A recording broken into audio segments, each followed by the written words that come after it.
Welcome everyone to the Underground Sound episode 27. If you missed the last episodes, by all means, please visit our YouTube channel and go back and rewatch those. We had a lot of fun with episode 26, and that'll be plain to see when you're watching that video. Special shout out and thank you going to our brother Nathan of Monsters Are Real for submitting this song, Social Disorder. Let's check it out. It takes everything I have to leave my bed. A searing pain is creeping in my body and my head, and all I want is to be left alone, paying homage to insanity. I want someone to comfort me, but when they do, I greet them with my rage. I take my pills that put me in a daze. Well, maybe they'll take the edge off so I can make it through the day. And I can't stand anyone I see, but these pills have hit me just enough to stop me from doing what I want. But believe me when I say it's you, not me. So I'll push it down and hold it down, because if I let it out, nobody's safe. If I let me out, there is no putting me back in, and everyone will see in the end the monsters I hold within. Writing letters to mine, and I can't stay out of my own head, overthinking and overanalyzing every word that you say, and you don't know how it makes me feel when everyone thinks I'm just acting, or I just want attention. They don't realize the monster is real, and I can feel my mind closing in. Well, I won't let it trap me and throw the key away again, 'cause I can't let the darkness send me win. I just need someone to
That one was called Social Disorder by Monsters Are Real. And thank you, brother, for the sponsorship once again. And for all you folks here, find the link to monstersarerealmusic.com in the video description below. Go say hello, check out Nathan's body of work, and save them to your playlist. And as always, visit usundergroundsound.com as well. Please find our Spotify playlist from the artists that we have featured on the show here, and make their music your own as well if you have liked it. I am DJ Exec. With me as always is Carlos Fandango and a gentleman known as Smart Monkey. Together we are putting the us back into music. So please do like, subscribe, and share, and we'll find the music that you love to hear.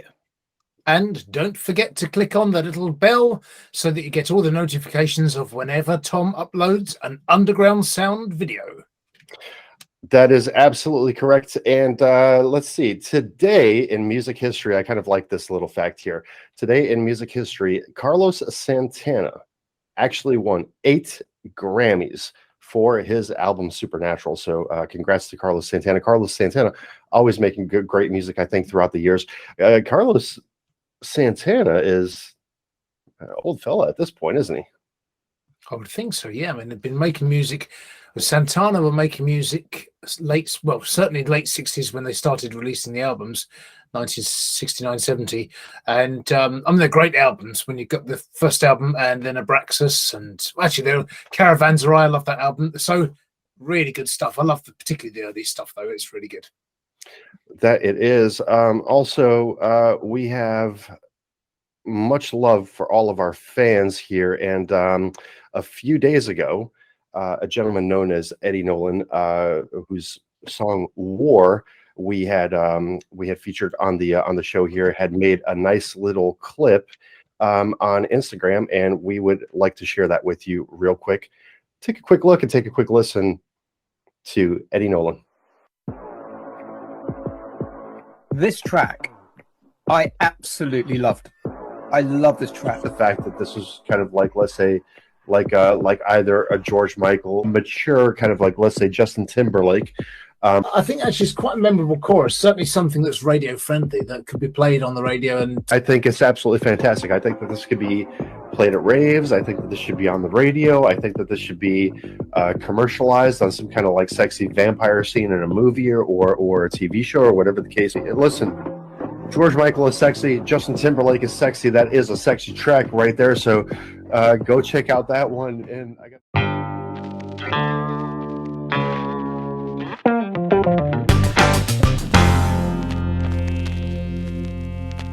That was our little way of saying thank you to Eddie Nolan for putting together that little clip that he did there for us. Gentlemen, what did you think of that clip? I was highly motivated. Like, I saw that clip and I was just like, yeah, let's rock. Let's get another show going today. Yeah, it was lovely to see, a real surprise, and I love the way he put the clips together. And for us, it's great. It's a little boost because we think, well, someone's listening out there. That's good. We've got a fan base growing gradually. But the artists do appreciate what we do here, and this is all about the artists and trying to help them grow their market and fan base themselves. So it's a two-way street, and we really appreciate it as much as Eddie did appreciate our coverage of his track. Yeah, I've got to second that, because Eddie, the whole time, once we had done that review and once he was aware of it, he stayed in contact and in communication the whole time. And he sort of let me know that these things were brewing, that he was going to be doing this promo exercise, and really nice guy, really communicative. If I could say that word. Got to be careful how I say words, because I do have trouble, as you know. But yeah, he kept us in contact the whole time, and so much so that he said, "Smart Monkey, you're going to be really pleased when you watch this video, because just listen to the end." And he had taken out or my comment on board and put that like sexy little breathing bit on the end of his video. And I was like, good on you. Well done, Eddie. Nice one. And the fact that he was so pleased to let me know as well. I just loved it. That two-way communication is so great. So yeah, he's got fans. I'm a fan now, and I follow him and I watch what he's up to, and I wish him all the best. Absolutely. As do Carlos and I. We do wish Eddie all the best there, and I'm pretty sure that there's going to be more good things coming out from that camp over there. I really did enjoy that song quite a bit, obviously from the comments that were during the show. So once again, thank you, Eddie, and any fans, because we've had this happen before. And Eddie's not really been still with just that one. He actually reposted that on his Facebook, and he's been pretty much promoting that thing, kind of like going all on through social media. We're a bit social media illiterate here. We really don't post much onto Instagram and Facebook and all these areas. We try to primarily stay focused on our YouTube here. But once again, I will try to get more engaged onto at least Instagram. I think we have a lot of musicians on Instagram that we've reviewed before, and it seems to be a great way to keep in touch with everybody there. So heading on and moving forward with episode 27 here, I see our first song here, Garry Ford, and the song is called Feel So Alive. That's correct, yes. So Feel So Alive makes for a good show opener, I believe. Now, we've had Garry Ford fairly recently. A few episodes back, we had him as a show closer. So now he's the show opener. And you may remember, anyone who was watching may remember the great song Other Side.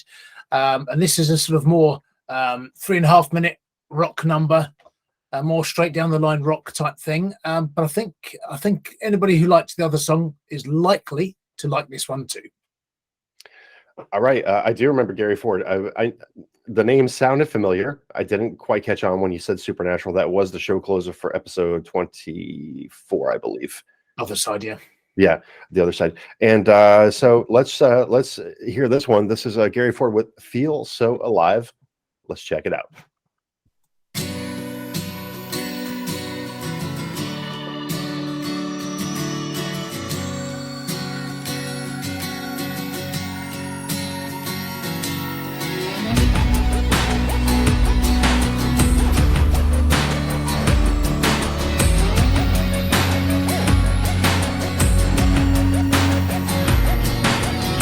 Sometimes all you need is someone to talk to. Sometimes all you need is somebody to care. Someone you can love, trust and hold on to. Someone that you know will always be there. As I was falling down, you saved me from myself. Now I feel so alive. There was nothing without you, and now you've got me hypnotized. And I feel alive. Sometimes all you need is someone to turn to. Sometimes all you need is a helping hand. Someone to give you hope, to help you find the way through. Sometimes just somebody to understand. As I was falling down, you saved me from myself. Now I feel so alive. I couldn't live without you, and now you've got me mesmerized.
Sometimes all you need is someone. Well,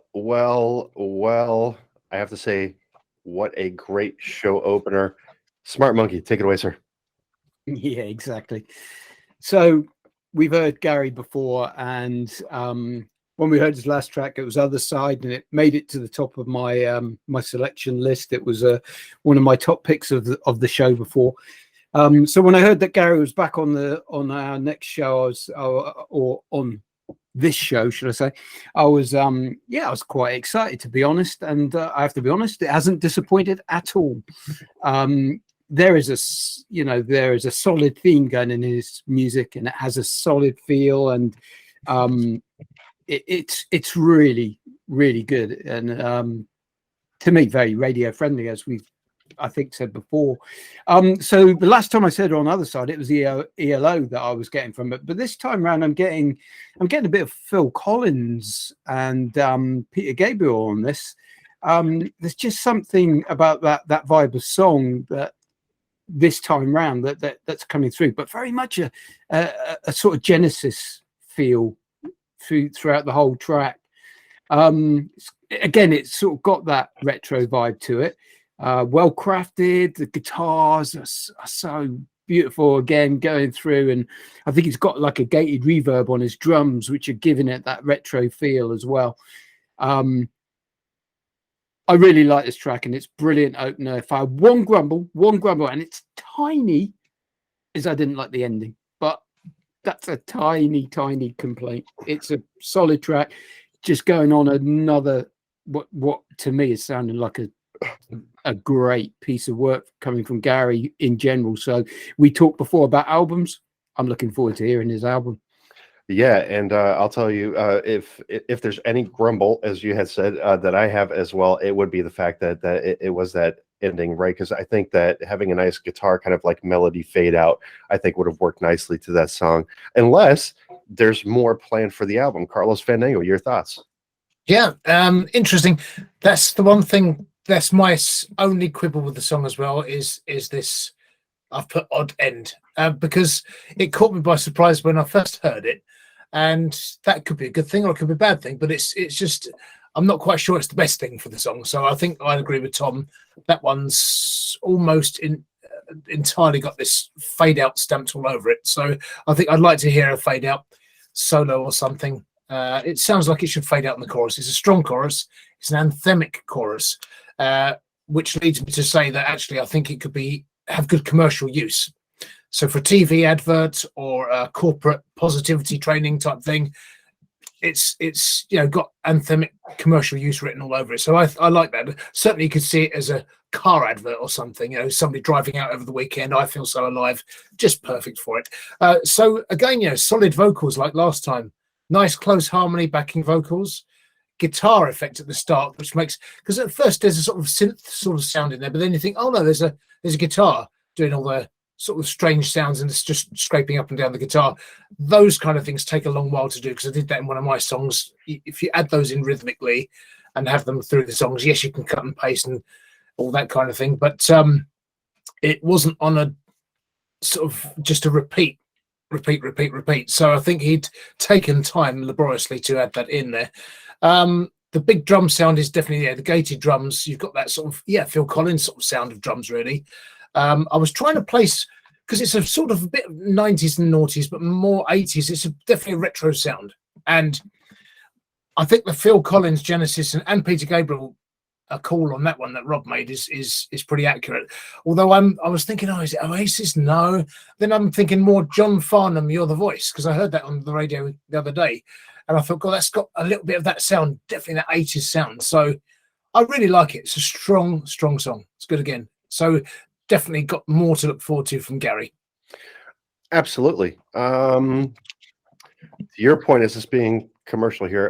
I think we picked up on the fact that Garry is a bit of a religious fella here, and this definitely would work, like, let's say in a church setting and everything like that.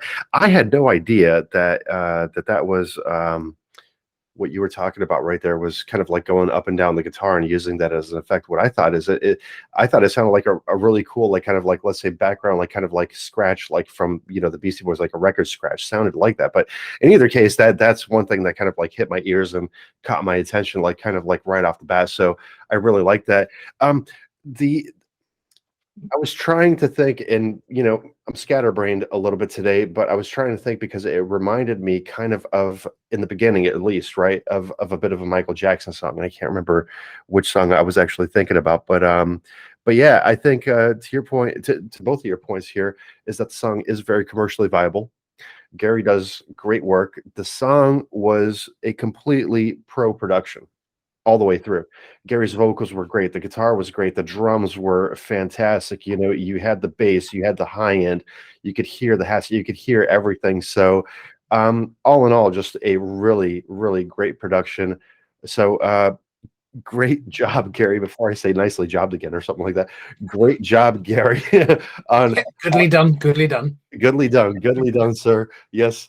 And I think fantastic. And I think honestly, we're going to be hearing more and more and more from Garry, and possibly you know, towards the mainstream side of things. I think that he has a lot of potential, and I think that he is truly a great talent. So we'll move on to our song number 2 here, which is just 4 letters, IPAH, and the song is called Lovely Ones. What you got for us, Carlos Fandango? Yeah, we don't really know much about IPAH. Doesn't really say much about their influences. His, her, they, whoever is behind this act, it's IPAH. We don't even know what that stands for. All we know is from this song, which I think is the only one that's been uploaded so far by them, it says this song is a journey of overcoming trauma and seeing the other side of it. Co-written by him and his or her and their sister. It's hard to know who's behind this. So, but yeah, I think this one had enough about it to make it an interesting choice as our second song. Okay. Well, first comment is here's the piano line is fire. Emphasis on the ire. So, see, the thing is, when they put fire e like that, I always read it as fiery. But that's how you meant to say it. Is it fire? I guess I don't know. You know, bro, I'm just but a couple of years younger than you. Like, I have any idea what lit and fire and everything. Like, well, another comment says the same boat as you are here, but another comment says soothing voicey. I don't know. With all this, you know. In either case, before we get too carried away with the jokes here, let's check it out. IPAH. This song was reposted 24 days ago, called "Lovely Ones," available on Spotify, Apple Music, and Amazon Music. 77 plays, 110 fires, 3 saves thus far. This will be the 78th play from the Underground Sound. Let's check it out.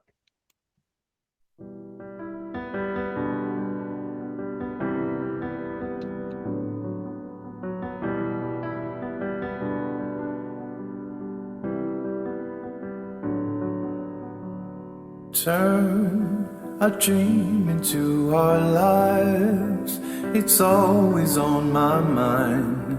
Is it happening? Is it happening?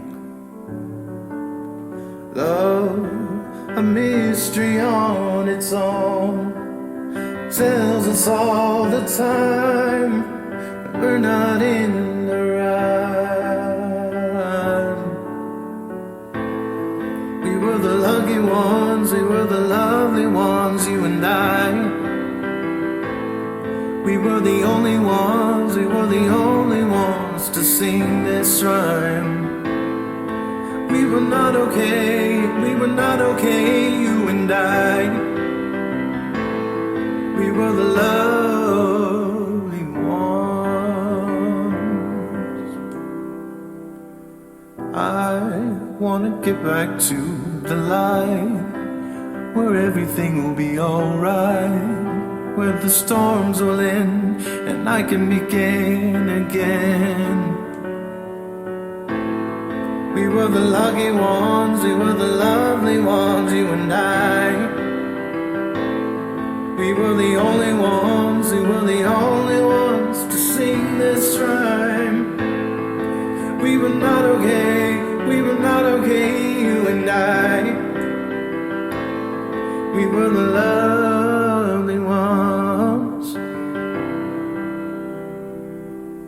Something's on the way, so wake up in the world. Ascending to the light, trying to open up the door. How did I miss all of the signs? The pitch black darkness seemed to lead me to the light. Show me the way through these painful times.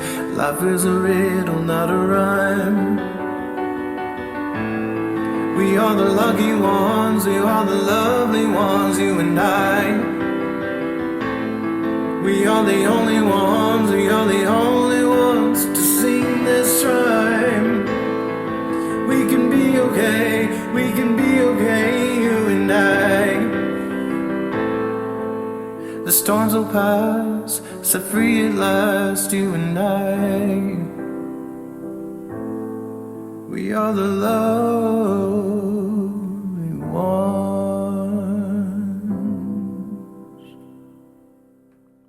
That one was Lovely Ones by IPAH. Mr. Monkey. Yeah, well, that's quite an emotional, beautiful track, really. That piano, I know, but we just mentioned before we played the song that people were commenting on it, and they were right to, because it's beautiful. It sort of just plays and you know, drives that track along, and then you've got those sort of melancholy vocals that just sit on it perfectly, and you know, it is a moving track. It is a track full of emotion, and that kind of stripped back style just makes it that much more emotional. Reminded me of Tom Odell and his song Heal. Very similar sort of things, where the vocals and the piano are the main, you know, they are the element of they are the heart of the song. You can imagine that song, if you were watching that live, it would just be captivating. The room would be silent and everyone would just be watching, and it's all about the performance, isn't it? You know, anything else would be like light visuals and the way the band are all jumping around, but that is a person and a piano, and they're, you know, I don't know if he is playing the piano as he's singing this song, but you know, that's what I'm seeing. Nice production. If I had one tiny criticism, and it is very, very small, but I think it's significant on this sort of track, I would have just polished that piano a little bit more so that the piano was a little bit fuller. That's just my personal take, because I've heard similar songs like this, and the piano is just a bit richer and broader in the mix, and you know, filling out the stereo a bit. But it's minor, it's really minor, and maybe the idea was to keep that a bit thinner. But other than that, you know, it's a nice track. It's Carlos Fandango was on trial a couple of episodes ago here. He's definitely redeeming himself so far with this episode. Carlos Fandango, tell us your thoughts. Yeah, I've worked hard to you know, just do my bit of community service, really. So basically, yeah, it's a very contemporary track. Vocals are strong, and it's got reminded me a little bit of the Hoosier sort of style, Take Me to Church, in a way, the sort of darkness that surrounds the song, the undercurrent of darkness, at least. Very personal style of sort of modern ballad. So in the same way of was it Christina Perri, whoever did Jar of Hearts, you know, that kind of personal style of song, quite an intimate sort of feel. So you can tell, you know, it's him and his sisters written it, and they've, yeah, there's got a trauma that they've gone through, and they're saying they're lucky. I like the lyrics though. It's you know, life is a riddle, not a rhyme, and nice little lines like that. They're just thrown into the mix. But the chorus itself is a very strong, earwormy melody that you do tend to hear on the radio. And yeah, we are the lucky ones, we're the lovely ones, we are the only ones, we're the only ones, and all that kind of thing. You could sing along very easily. Anybody could sing along to that quite easily. So that's a really strong point. Good 3-minute pop song. I've put this is made for the X Factor style of show. I mean, imagine somebody, you know, a budding young artist comes on the show and sings this as an orchestra, you know, somebody on a piano, and they're standing there singing it. It's perfect to showcase a voice and a vocal. And delivery of a song. One point I would say is on those pianos. Yeah, it's a nice piano sound. Could be a bit richer, I think. And it probably, I'm guessing it probably is the artist playing the piano. I was just thinking, what would it be like if Elton John was playing it, or Gilbert O'Sullivan, or somebody?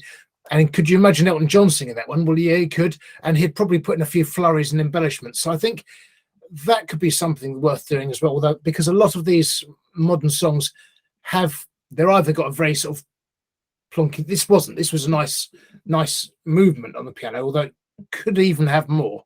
And I think the song wouldn't suffer for having a bit more embellishment on the piano. That said, it would potentially detract from the vocals, and the vocals were the centerpiece of the song. It's just piano and vocal, and that's it. Just like the Johnny Cash one I was talking about earlier, The Beast in Me, and a lot of those American recordings, just a guitar just sitting below his voice, and the voice was just incredibly prominent. It's just filling that whole space. And I think it worked because of that. I liked it. Yeah, I like it more now. Now I've listened to it a second or third time. It's really stuck with me now. I really like it now. Yeah. Well, I mean, for first time hearing it, I got to say that that overall, like you mentioned, the ebb and flow factor of this one is nice. It works really well. And if you saw my comment there, it is absolutely fantastic. He's got a great voice. I think that the voice is the centerpiece of this whole production here, and I think the piano is kind of like the background. So I get what you're saying. Up the piano a little bit would be fine. Wouldn't suffer for at all. What I had written down, because I couldn't really think of somebody specific to compare it to, but I said what I had written down is this is an Adele type song, right? Where Adele does these dark, kind of like moody, in every those kinds of songs right there. So if you could picture the piano with Adele's voice over it, like just really knocking this thing out of the park, I think that's where it was going with it. So I agree with you that the chorus is super catchy, and it definitely could be used commercially for many things. This one here, because Rob's a very visual person, I could definitely see this song in kind of like a breakup sequence, in some kind of a rom-com or something like that. I think that it has a lot of commercial viability. It's not done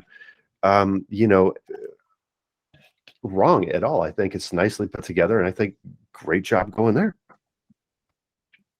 Yeah, funnily enough, I wrote down Adele as well. I did scrub it out because I thought, is it Adele? Is it Adele? Not sure. So I scrubbed it out. But clearly we're thinking along the same lines there, because it is that kind of personal ballad.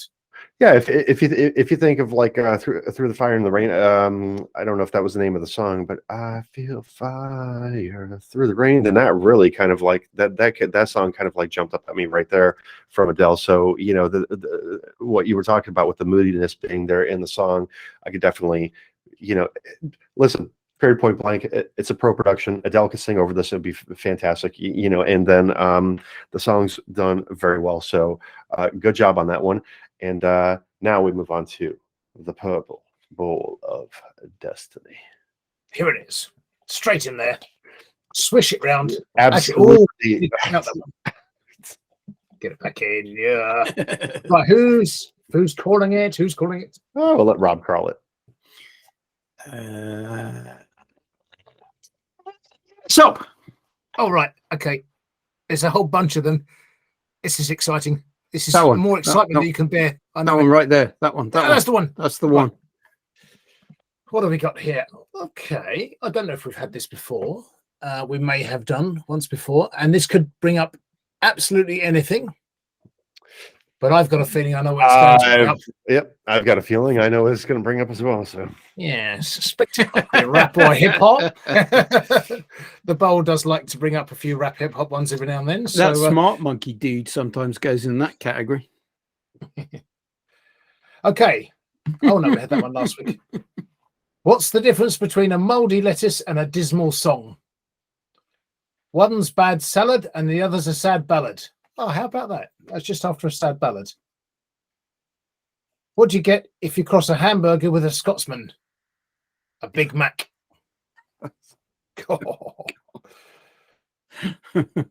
What's the difference between? Oh dear, what's the difference between an elephant and a biscuit?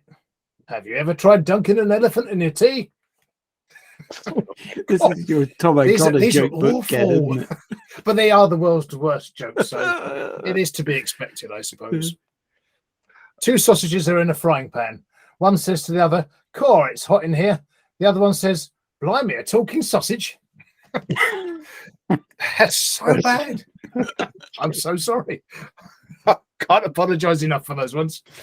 I didn't actually read them beforehand, so I didn't vet them. Yeah, I think maybe you should do a little bit more research before you before you tell these jokes live here. So we have a gentleman by the name of Zach Willoughby here, who's believe it or not, under alternative rock, brand new song posted not but 2 hours ago. Getting a little more information on Zach here, as a musician and frontman for two bands. Umbra Eclipse is an industrial metal band, and Zach Willoughby is a alternative rock metal band, both of which are based out of Washington. I'm going to assume that's Washington State. Some of the influences here are System of a Down, Korn, Stone Sour, Rage Against the Machine, Metallica, Marilyn Manson, Linkin Park. So Faith No More being one of the influences as well there. I shall present screen now. So the newest song in the unsigned artist category is Zach Willoughby with Open Door, listed as alternative rock. And this song is available on Spotify, Apple Music, YouTube, and Amazon Music at 2 minutes and 59 seconds. Seems like a very radio-friendly song at that time there. 2 plays, 1 fire thus far. The third play coming from the Underground Sound right now. Let's check it out.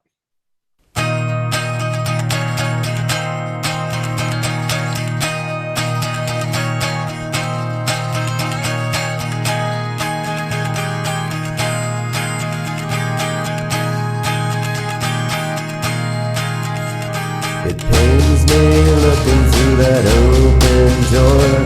Shattered glass, you can see no more. I've opened up, can't you see? But now you walk away from me. No one will be looking. I'm sitting here contemplating.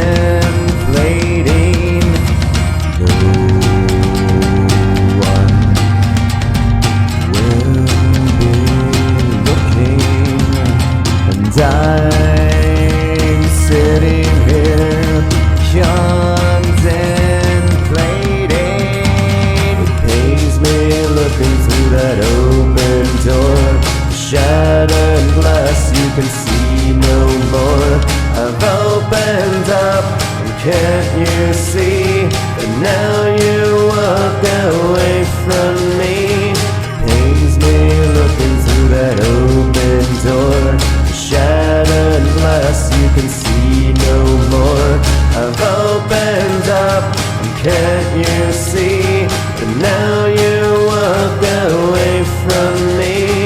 No one will call me, and I'm here stuck in my head. No one will call me, and I'm here stuck in my head. It pains me looking through that open door. Shattered glass, you can see no more. I've opened up, can't you see? But now you walk away from me. Pains me looking through that open door. Shattered glass, you can see no more. I've opened up, can't you see? But now you walk away from me.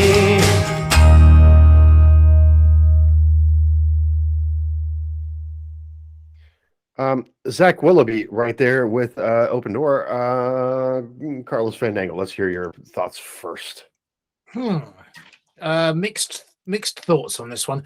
In so much as I think it could be a lot better. So the mix is very muddy, and I think that could be cleaned up quite a bit. And there's also, I was getting in my headphones quite a few high frequency clashes and things. So there's a little stuff going on over the top of quite a lot of it. So if you fixed all those problems, I think that should be quite an interesting song, because it's got that sort of early 70s, but well, say early 70s, a sort of Bert Jansch sort of sound, possibly Roy Harper sort of sound, in the sort of folksy, British folksiness of it. It feels like to me could be more interesting. I don't know if it's a 12-string guitar, but if it had a 12-string guitar, you'd probably get a bit more depth with it as well. But whether it'd be easy to play on a 12-string guitar, because it doesn't sound like it's particularly easy to play. But don't know, there's some interesting chords. I just think if it was clearer and you could hear it more, and there was a better mix and better recorded, then I think it could be a good song. So, or an interesting song at least. It's not going to be to everyone's taste, but yeah, I mean, everyone who likes folk might like that song if it was tidied up, I think. Carlos Fandango, not a fan of being Simon Cowell. Mr. Smart Monkey. Yeah, so this, I found this quite interesting, actually. I agree somewhat with what Carl's saying. You know, the production qualities are lacking, and it's got a very sort of rawness to it. But actually, that's partly why I'm going to say what I think it reminded me of. So it reminded me of the early Rolling Stones stuff, and you know, when I heard this song and Open Door and the way it was being sung, it reminded me of Paint It Black, and when they did those early releases where it was very raw and unpolished and unmastered. And then with the imperfect vocals, that reminded me a bit of Bob Dylan. So we're going all around that sort of era, and that sort of very much, as Carl said, the 70s sort of era, 60s, 70s era. And then there was another part of me that's like hearing some of the instrumentation, and it reminded me of Velvet Underground. So there's like a whole combination of these kind of very retro bands, which I find really interesting, because the bands that he lists are nothing like that. His kind of inspirations and motivations are totally different, but somehow, for whatever reason, he's managed to pull off these kind of very live studio feel retro songs of a very old era. And so I kind of warmed to it for that side of it. It does need some polishing, it does need a bit of lightening up in places, but there's a vibe about it that really harks back to that old era. So there's a bit that I kind of warmed to. Okay. So I think probably what kind of bothered me the most about this was the vocals and the fact that there was no real kind of build to the song. You know, it just kind of went from beginning to end with the guitar. But I totally agree with you guys on the fact that this is definitely like a 60s 70s kind of vibe song, and definitely nothing like the influences listed, because there's no way that Korn is playing this song, you know, or Rage Against the Machine for that matter. Here's the thing. So it wasn't terrible. I think Zach's voice is pretty nice. The one thing that really kind of like irked me about this one was like in the middle where you had the vocal split, right? Where the vocals are a little bit offset. These were like way offset. Like you could hear it. Like it's definitely like, it's not like 1 millisecond, you know, it's like a second, you know? So that's one thing that really irked me. But I mean, a decent enough vibe with the influences that Smart Monkey had mentioned there would have definitely worked. The Rolling Stones, Velvet Underground, so on and so forth, because it did definitely have that that feel to it. And dare I say, maybe even the Beatles when they were in their kind of drug phase days and everything like that, when they were coming out with all that stuff. So you know, I could definitely needs work. Is it a horrible song? Absolutely not. It's not horrible. We've definitely heard way worse. So not a horrible song by any means. And I think just once again, just hitting the studio, taking that little bit of time to sit there, dare I say, with the knobs, and just work the song out with the automation, make it sound, just that much better. And this is, we've mentioned it before, working with a pro, like kind of like audio engineer would be beneficial to this song, I think, because it did sound a little wonky at times. Maybe he was trying to get the automation going, but you really couldn't tell because this was louder over here, this was louder over here, and that vocal split really just kind of like turned me the other way there. But thank you, Zach, for the music right there. That one was called "Open Door" by Zach Willoughby. Once again, anything else to add, gentlemen? Yeah, I would say actually the Rolling Stones and Velvet Underground are good calls. Really, I think the Beatles is probably a step too far, in my humble opinion. Although, yeah, because I don't think they did anything quite so. No, I won't say it. But basically, Stones, if you think of songs like, if you've heard it, Dandelion, and certainly Yesterday's Papers, and some of the songs on their Satanic Majesty's Request, that kind of, the drug era songs of a bit of bongos here and there and all stuff. It's when they're sort of experimenting a little bit, definitely has that kind of rawness to the production. And Velvet Underground, I mean, it's not quite in the line with something like Venus in Furs, but it's got that kind of type of production, that vibe about it. So, but I do think, as I said, this could be an interesting song, and it's got that sort of Roy Harper folky guitar sort of sound to it. So I do think with a bit of, it doesn't need to be clear and crisp and polished, but if it's going to be in keeping with the era, it does need to be better produced in order to get that message and the flavor across fully, because at the moment the way it's been produced detracts from the song that could be better, I think. And it's a shame, because I think it could be produced better, and it just needs a bit of attention to the detail in the mix. That's all that I said. A little bit of fine polish, right? That's all. And I think that with Zach's version of the way that the song actually moves, then I think that it could be a nicer production. So Zach, something to look into there. Talk with an audio engineer. Maybe you got a buddy that knows a buddy that knows a buddy, that maybe can get you a little bit of studio time and kind of like help you at least learn how to kind of like iron out the details, as it were, here. So our next artist here, the number 4 on our list today, I think I know who this is. You know a guy? Wow. No, I don't know a guy. I think I know Mr. Daniels here because did an article about him on so this is kind of like back in the day when I was kind of like posting stuff onto the I'll think of it, it'll come to well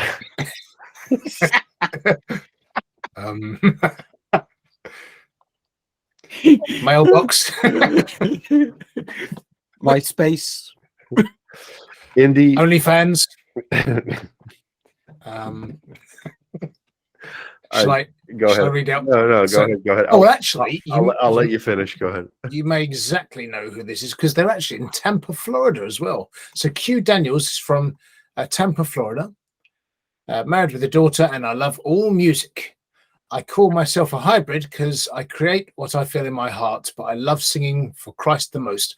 Singer, rapper, producer, pianist, and bassist. So does the whole shebang. And I think, if I remember rightly, with this track was just says, "Take care of your time, it's precious." So it's about time, and it's got it's a good message song.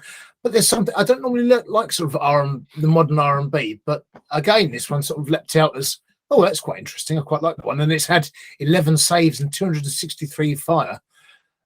So it seems to be quite popular on slaps. Yeah.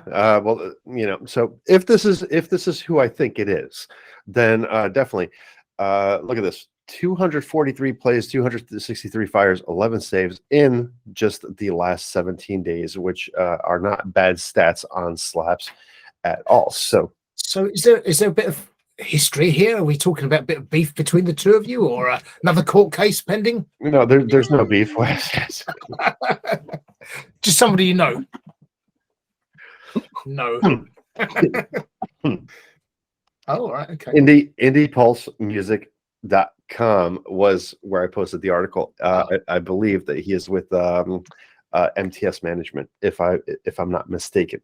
If this is the same person that we're talking about here, so there's absolutely no beef, because a great musician overall. If we're thinking of the same person here, but let's check out Mr. Q Daniels here with the song called "Time." It is also available on Apple Music. I always want to say iTunes, but it is available on Apple Music, Amazon, and YouTube. Let's check it out right now. Don't waste your time. Conserve that time. Conserve your energy. Time is precious, and so is your blessings. So why waste it on things that don't matter? So why waste it on people that don't pour into you? Why waste it on anything that's not all about God? Time is of the essence.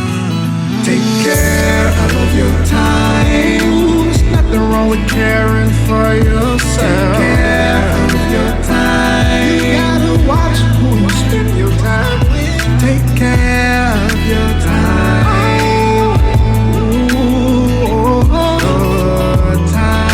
Your time. Take care. Time is precious, so don't you take it for granted, 'cause it was specially handed to you.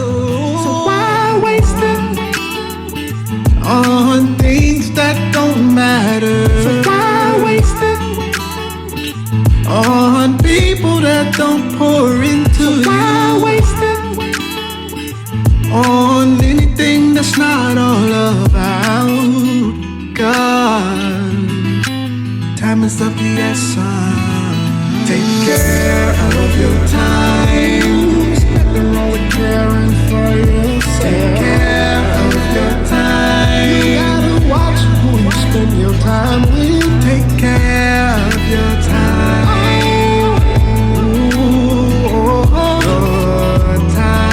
Your time. Take care. So why waste it? So why waste it? So why waste it?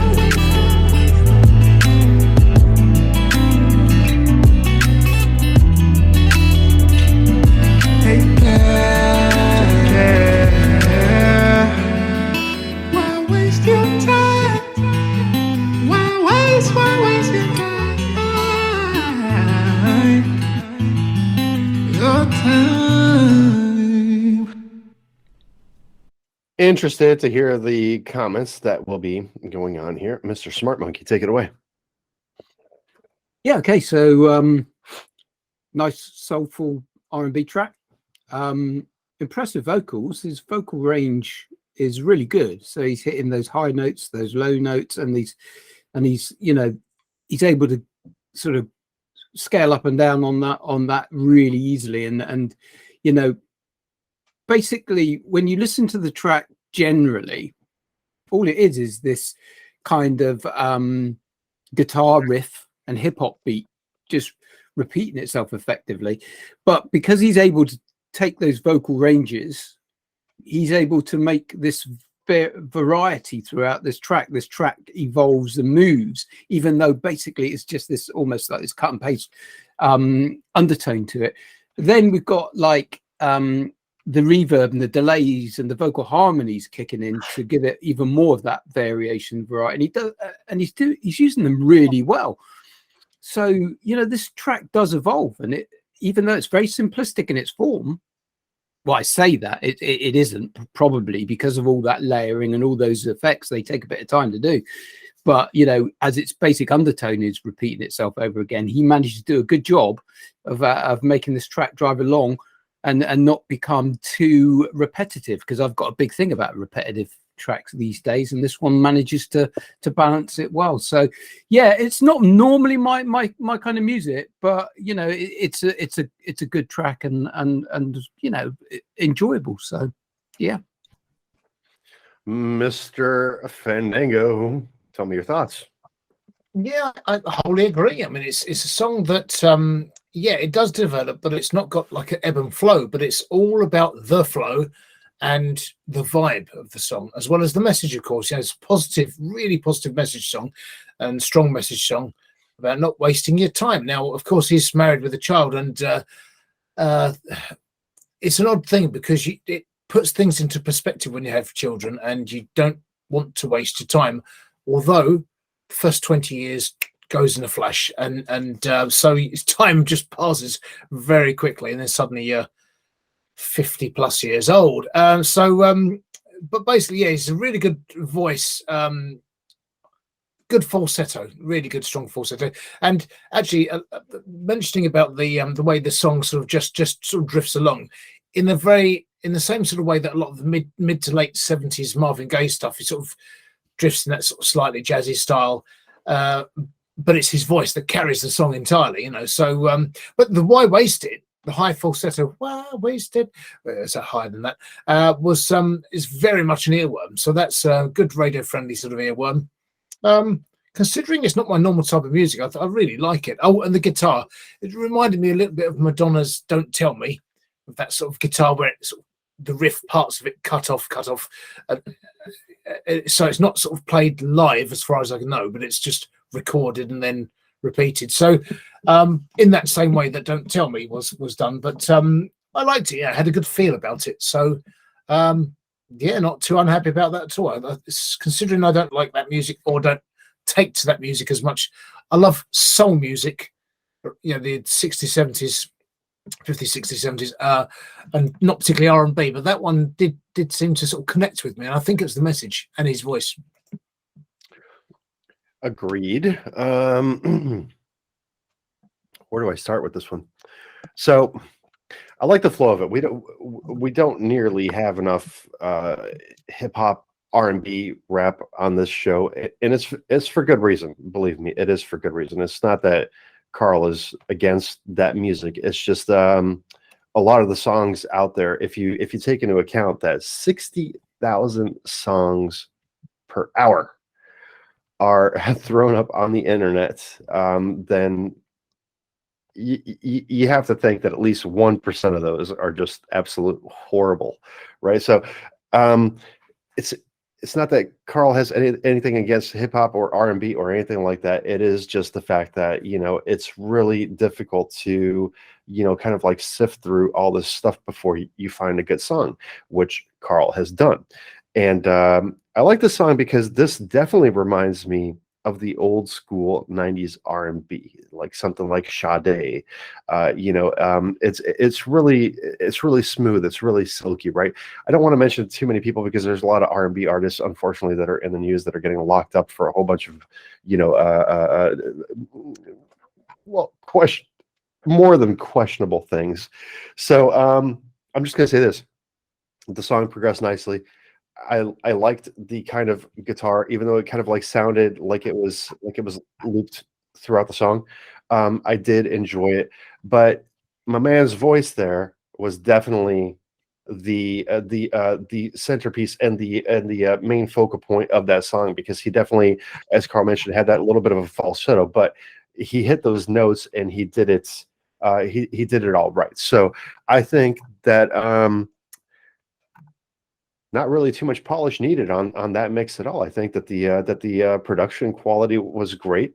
I could definitely see this as the, you know, quote unquote music to make love to and everything like that. You know, I think that a lot of people would be into the song. So we will just say good job there. And now to track number 5 on the Underground Sound, episode number 27. We have Punxta P. Punxta P, I think Punxta P. So basically, so there must be a theme developing here. This we're in Florida again. So another Floridian artist, Punxta P, just says they're inspired by UFOs. So I think with this one, we had Mustafa last week with the sort of alluding to Frank Zappa a little bit there in the song, and this one's a bit irreverent as well, and I like it. There's something about this that caught my ear. It's called T.D.O.N, which stands for Tiny Dot of Nothing, and it says it's about life, death, bugs, and reincarnation. So with that description, I thought, well, that must be an interesting song, and it did sound it as well. How can you go wrong? So T.D.O.N, Tiny Dot of Nothing, life, death, bugs, and reincarnation, alternative pop. Let's check it out.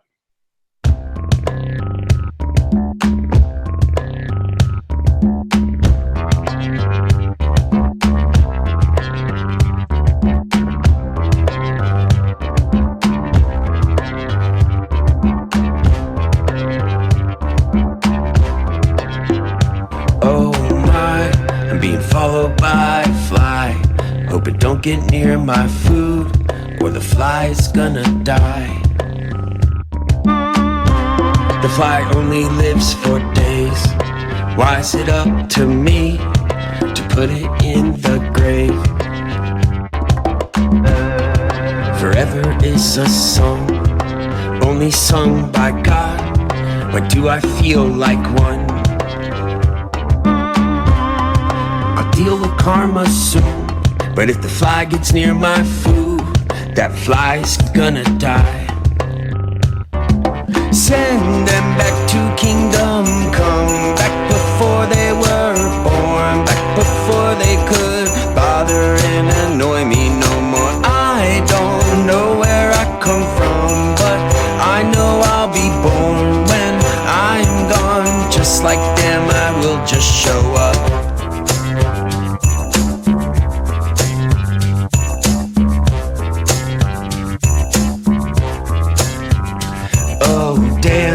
I'm being tickled by an ant, and though it shows no harm, I'm feeling like it can.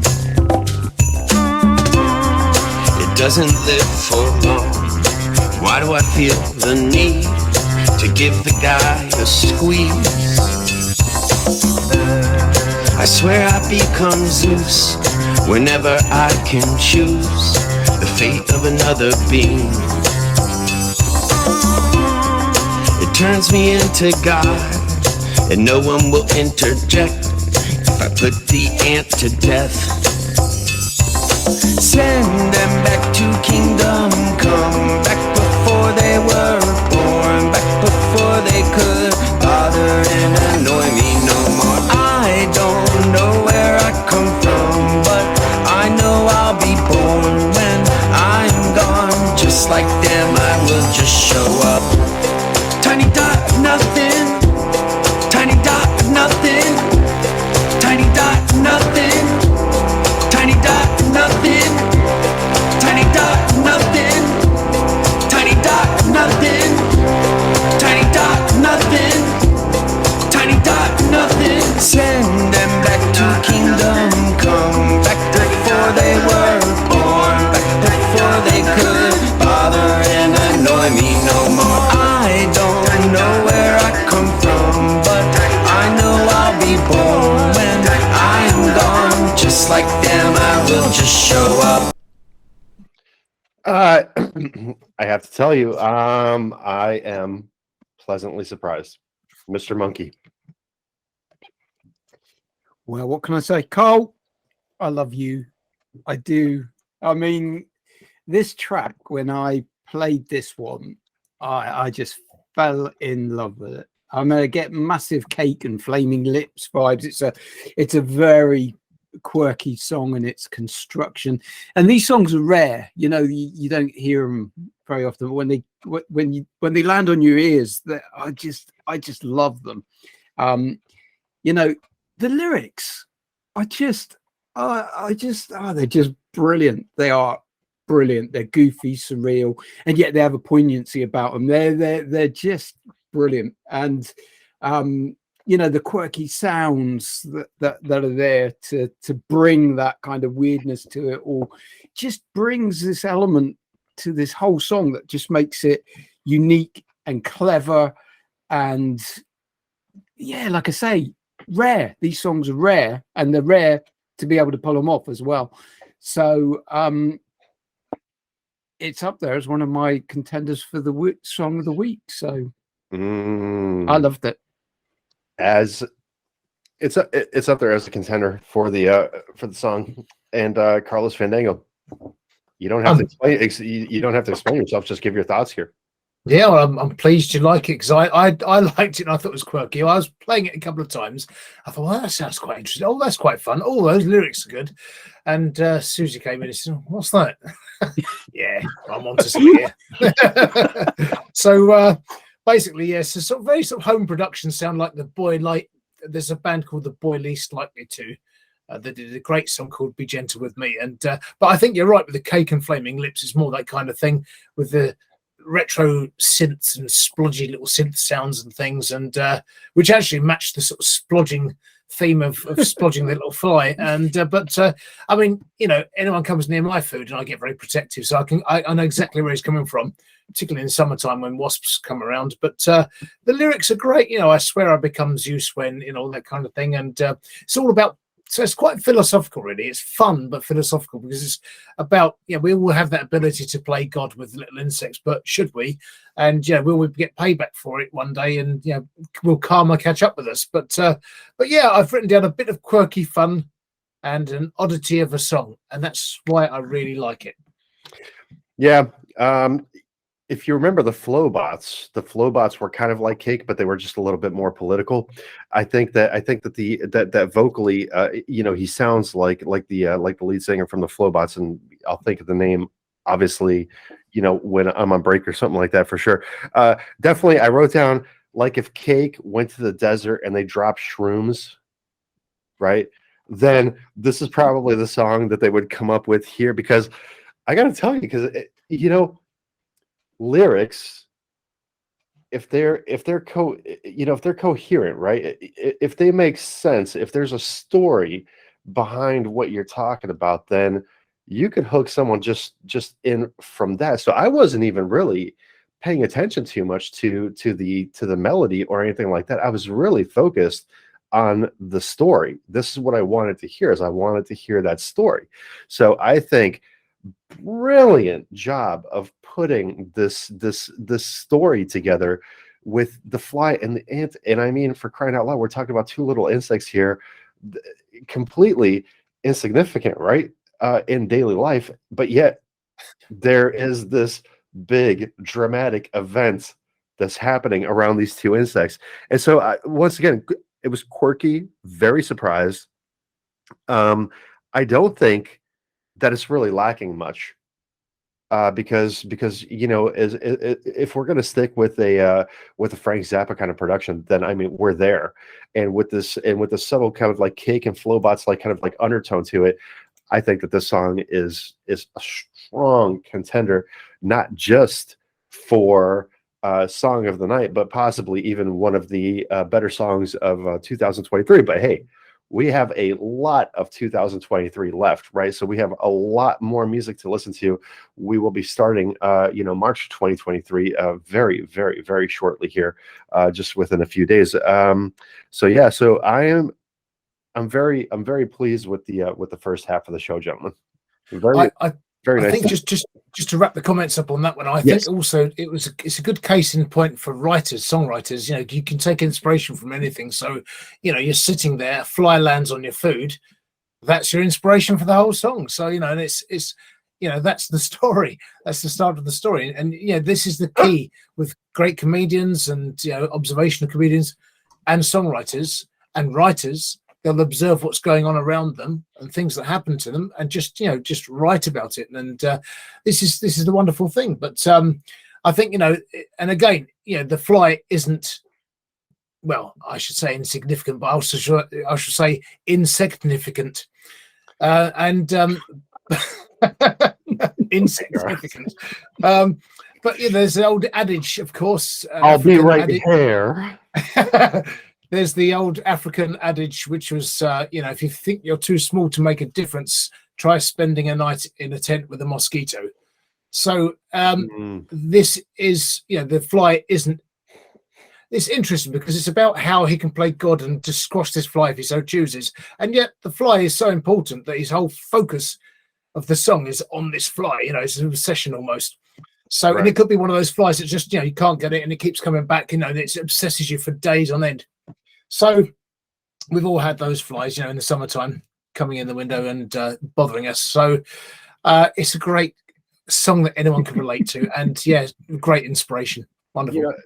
Kind of to the point that you were making, is just like not everybody can come up with this. You really have to have a creative mind to sit there and think about this kind of stuff, because it's not just, once again, it's not just a story about a fly. There's more going on here, and just to sit there and actually put together, kind of like poetic verses to to make an entire song out of, especially, is just it's remarkable. I mean, I don't know.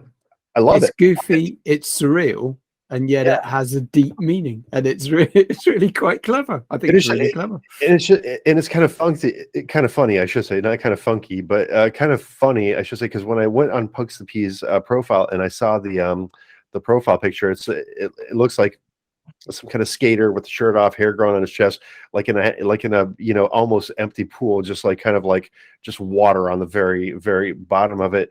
I was thinking like, oh, I think Carl's just messing with me. Oh, and also it's got a mask on, isn't it? It's like a sort of mask, but with the cigarette sticking out of this. Oh no, it's like a trash can or something with a cigarette sticking out. I didn't even notice that until you had. I hadn't really thought about it, but but like, look, he's got like slacks on and dress shoes and everything like that, right? So it's just, I really thought, especially being inspired by UFOs with that tagline there, right? I really thought that you were just messing with me, like you just wanted to get a rise out of me with this song, but I am more than pleasantly surprised. Like this is a great song. It was a great song.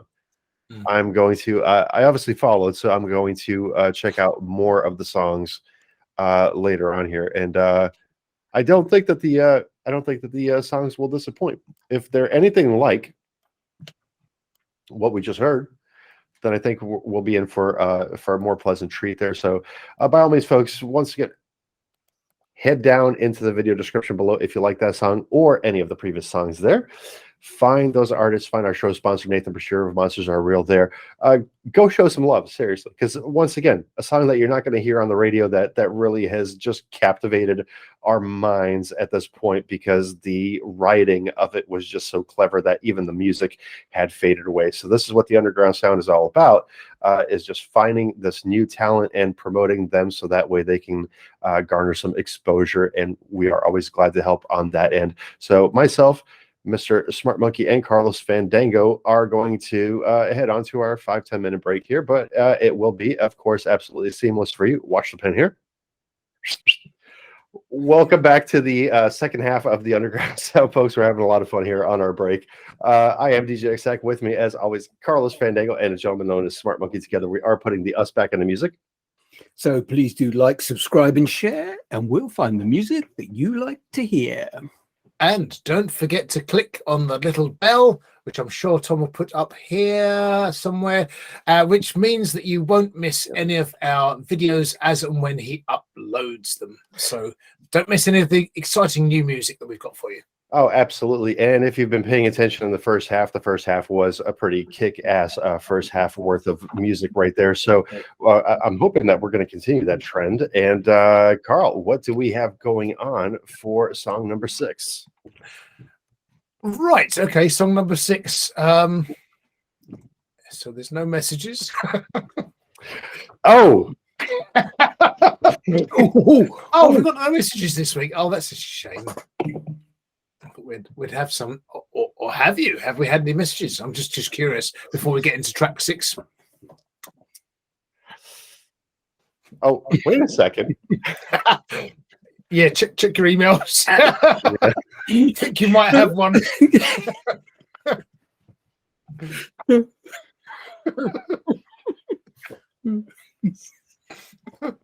Oh dear.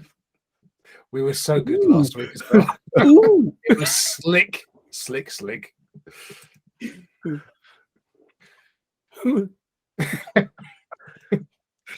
Give me a second. I know that we did have a message. Oh, excellent. Yes. I'm curious to know who it's from this week. Ah, boy. Do you want me to resend you the email?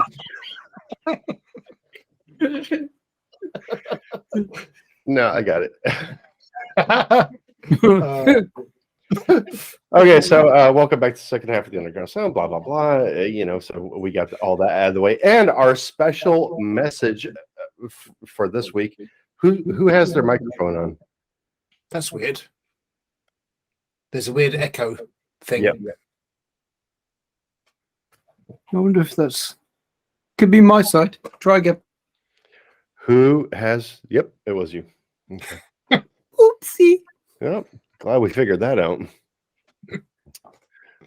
So damn it, now this thing got lost. For crying out I'm sorry. Spot the new boy, as it were. Technology. I got too many knobs. I got Oh, too boy. many knobs in front of me. And so our fan message for this week is from none other than Usher. Wow. Okay, that's pretty cool. Hey, nice one. Yeah. What's it say? I thought you guys were going to put a little bit more heart behind it. Oh, nice one, yeah. Well, I was trying to do my bit, and then I just heard Rob go,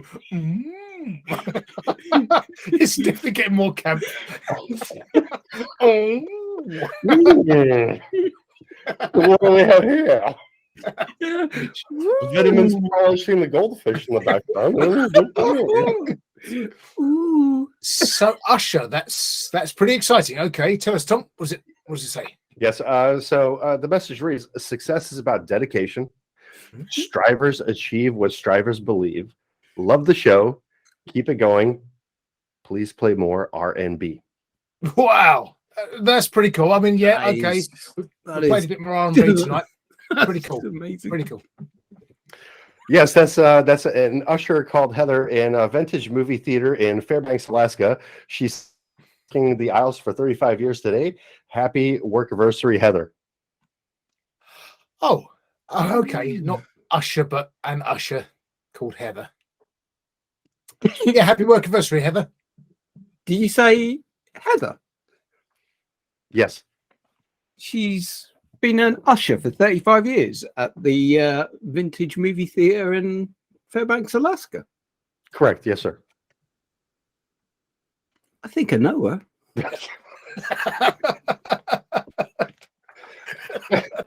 We got there in the end.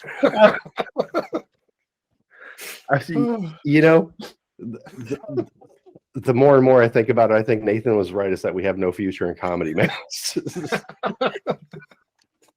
Anyway, moving on to our sixth. We have Kiing Lair, right? Nancy was wrong. Carlos Fandango, tell us what we got to expect here with the song. Yeah, so for anybody looking up the artist, it's a Kiing Lair. So it's Kiing Lair. So Kiing Lair. Nancy was wrong. So we know she's from St. Louis, Missouri, USA. Is it MO? Or is it Montana? MO. Where's the MO? Missouri. I guess Missouri. it was. Am I right with Missouri? Missouri. Yes, I was right first time. Okay. Right, yes. Yes.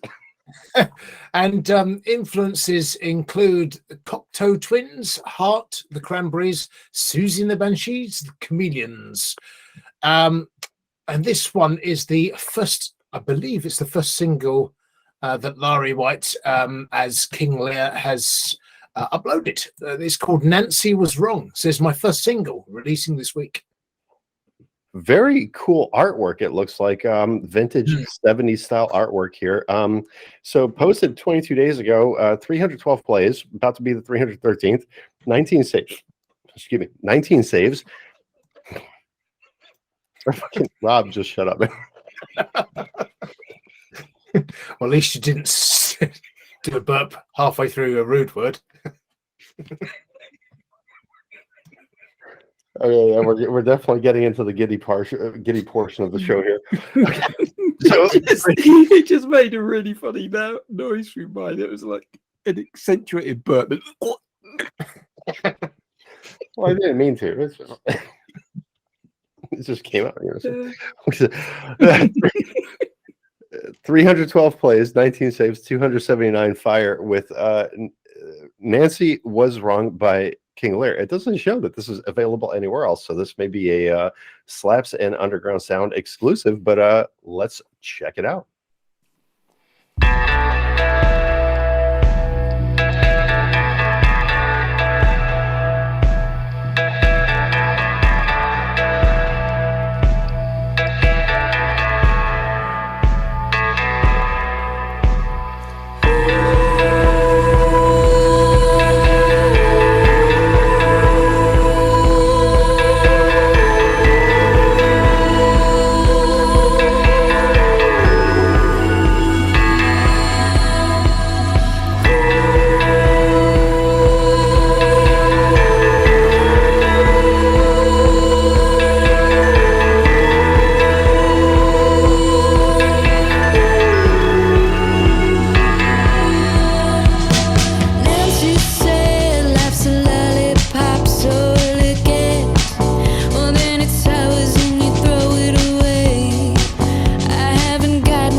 The gentleman known as Smart Monkey, what have you to say, sir? Yeah, okay. So nice dreamy intro to this track. So when I was like first drawing my comparisons, I was thinking to myself, Angelo Badalamenti and Julie Cruz with Twin Peaks had that kind of dreaminess to the intro, and then it sort of struck me that it sounded a bit like something from Kill Bill, and then it clicked. And I was thinking, wait a minute, I think this whole track is taking inspiration from Bang Bang in its like intro. And then, of course, it's Nancy Sinatra. And then it dawned on me what the whole thing was all about. So I might have been a bit slow on the uptake. But which then sort of takes me into the fact that how clever is this whole concept for this song. That intro is very reminiscent of a Nancy Sinatra track and Bang Bang, and then you've got all of the sort of the lyrics going on, and then the single cover, the cover for the single is all done in that retro style. And I thought, wow, this is really clever. It's really quite a whole put together package. So, but the song itself has almost like a little bit upbeat 80s goth pop style to it, which then when you look at our inspirations, you can understand why that is sneaking in. And then you've got the Cocteau Twins connotations with the layered vocals. That, you know, there is that Cocteau Twins element to it with that gated vocal reverb effect going on. So actually, this is a very deep song. On the surface, it seems like quite an 80s pop song, but actually, it's got a lot going on, and it's very clever. Agreed there, Carlos Fandango. Yeah, I mean, it's a good intro that piques one's interest from the get-go, and then when the drums come in with that sort of shuffly drum roll and that lovely sound the drums have got, and the bass has got a really nice, interesting sound as well. It's not overpowering. It's in fact very much like the 60s sort of bass. It's never too overwhelming at all. It's sort of low in the mix, but it's a nice sound, slightly fuzzy bass sound. Cool song, good subject, yeah. And there's the jangly guitars in it. Actually reminded me, we mentioned them earlier or in a recent episode, the Velvet Underground, a sort of Velvet Underground sound. See what I did there? And yeah, so I don't know. For me, it's like a sort of a 90s style song doing a retro late 60s style. So it had elements of you know, feet in different eras, which was good. Yeah, I'm not sure she's overly confident on those high notes, whether it's just her voice just is sort of softer and less powerful on those high notes. It lends a sort of a slightly ethereal quality, I suppose, the way she sings those high notes. But it might be just lacking a bit of confidence. And I think hit the high notes with confidence, because you know, she's got definitely good voice. Like the image, I love all the thought that's gone into this whole package, as you say. And as you'll see in the profile picture, it's sort of very artistic sort of thing as well. She's definitely got, you know, a sort of image and style forming, or already formed. It's good. She knows where she's going, I think, with this. It's good. Yeah, I think I want to get more information on that one because so as we were talking about IPAH earlier, where we were talking about, you know, a male singer, and he has like this kind of Adele vibe to, you know, to the music. This one, I very much feel that this could have been done by The Cure very easily. Sounded very much Robert Smith-ish, you know. The track works perfectly. So we're talking about a young girl, very pretty, obviously, working in music, plus having this vibe. That was a top-notch professional production, you know, first and foremost. And it had that retro but new vibe. So it touched on the 80s, but it also kind of like brought it into the 2023s, right? So it's a very well done song, and the lyrics were there to match. Her voice is, you know, gorgeous, glamorous, whatever you want to say about it, right? It's a really good song, and I think that, you know, not only being commercially viable in, like, let's say, movies, but also just this should be something that should be heard on the radio, right? It really should be, because if you're on a rock station, I think that this is kind of like the music that you want to hear. The 9 over here, I think that song would fit in perfectly into that mix over there, even though it's not like metal or like rock. It's just kind of like, it's good. It was a really, really good song. And once again, we get to this point where I'm baffled why we have these musicians that no record label has even kind of like touched on a little bit, because this is something where you're talking about when we're talking about Silas Dean, for example, right? You know, with Silas Dean, you have like the whole package. The music is there, the look is there, everything that you could want is pretty much, as far as the commercial aspect is concerned, is right there, and it's ready for you. So the same goes over here. It's there. It's there, and just kind of like maybe the artwork was giving a hint to the way that the song is going to progress, right? Because we had kind of like a nice 70s styles photo, right? And then, you know, bringing modern music into it, and especially that bass, because that bass is very prominent. The da-na, da-na-na, da-na-na. It's there. It's not overpowering, but it's there, and you can hear it, and everything is really produced just lavishly. So very much enjoyed that song. Definitely a contender for top song of this week. So song number 5 and song number 6, very strong songs. Carlos Fandango, you've done a good job this week.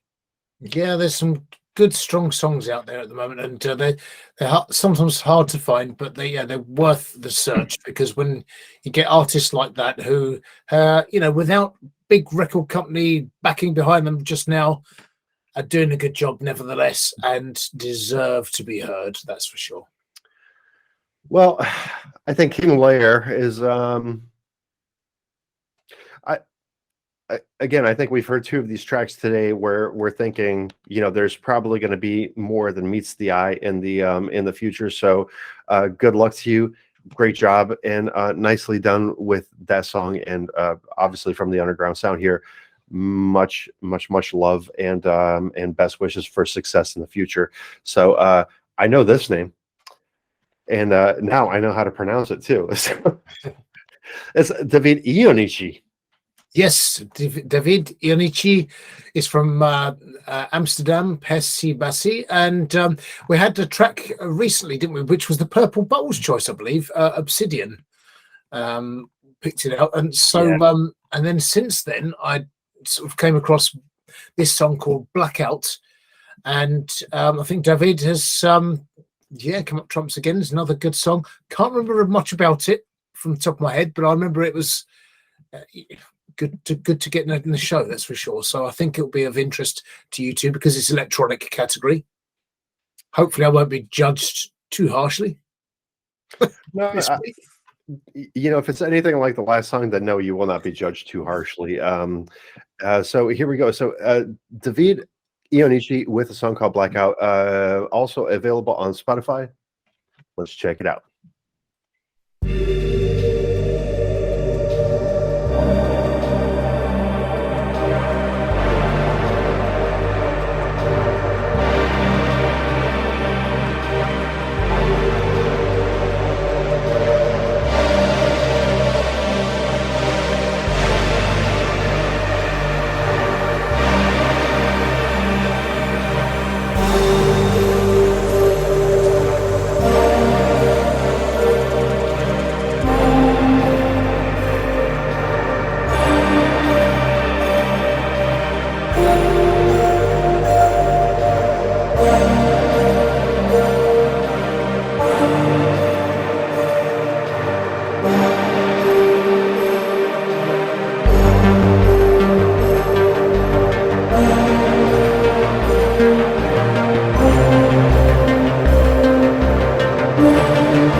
right. Eeny, meeny, miny, mo, catch a tiger. Okay, Carlos Fandango, take it away, sir. Turn your mic on. Damn. I've been on top of that all night as well. Yeah, the sound isn't coming through too well on my speakers tonight for whatever reason, my headphones tonight. When I listened to it just now, just right at the end there, and I can hear the sort of like the sort of thumping bass and beat, kick drum sound is just really good. I love the awesome sound of it. And but yeah, it's got a really good intro, nice build up to the beat when the beat comes in, and that sort of just takes off. But it's got a lovely ebb and flow to it. It's been well thought out. It's got a cool groove. The arps are well used. The arpeggiators well used. Beats are good. It's more like a sort of I can think of it as a sort of modern day Jean-Michel Jarre or more recent Jean-Michel Jarre output type sound, possibly, as well as other things. But it's he's definitely got a good sound developed there, and I like what he's doing, and I'll definitely be interested to check out more of David's music. I think if you're into electronica and synth and stuff, you'll probably like this.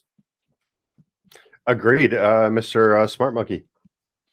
Yeah, I got to second that. Really, tonight it's not coming through so good, but I listened to this track earlier through my headphones, and this track is lush.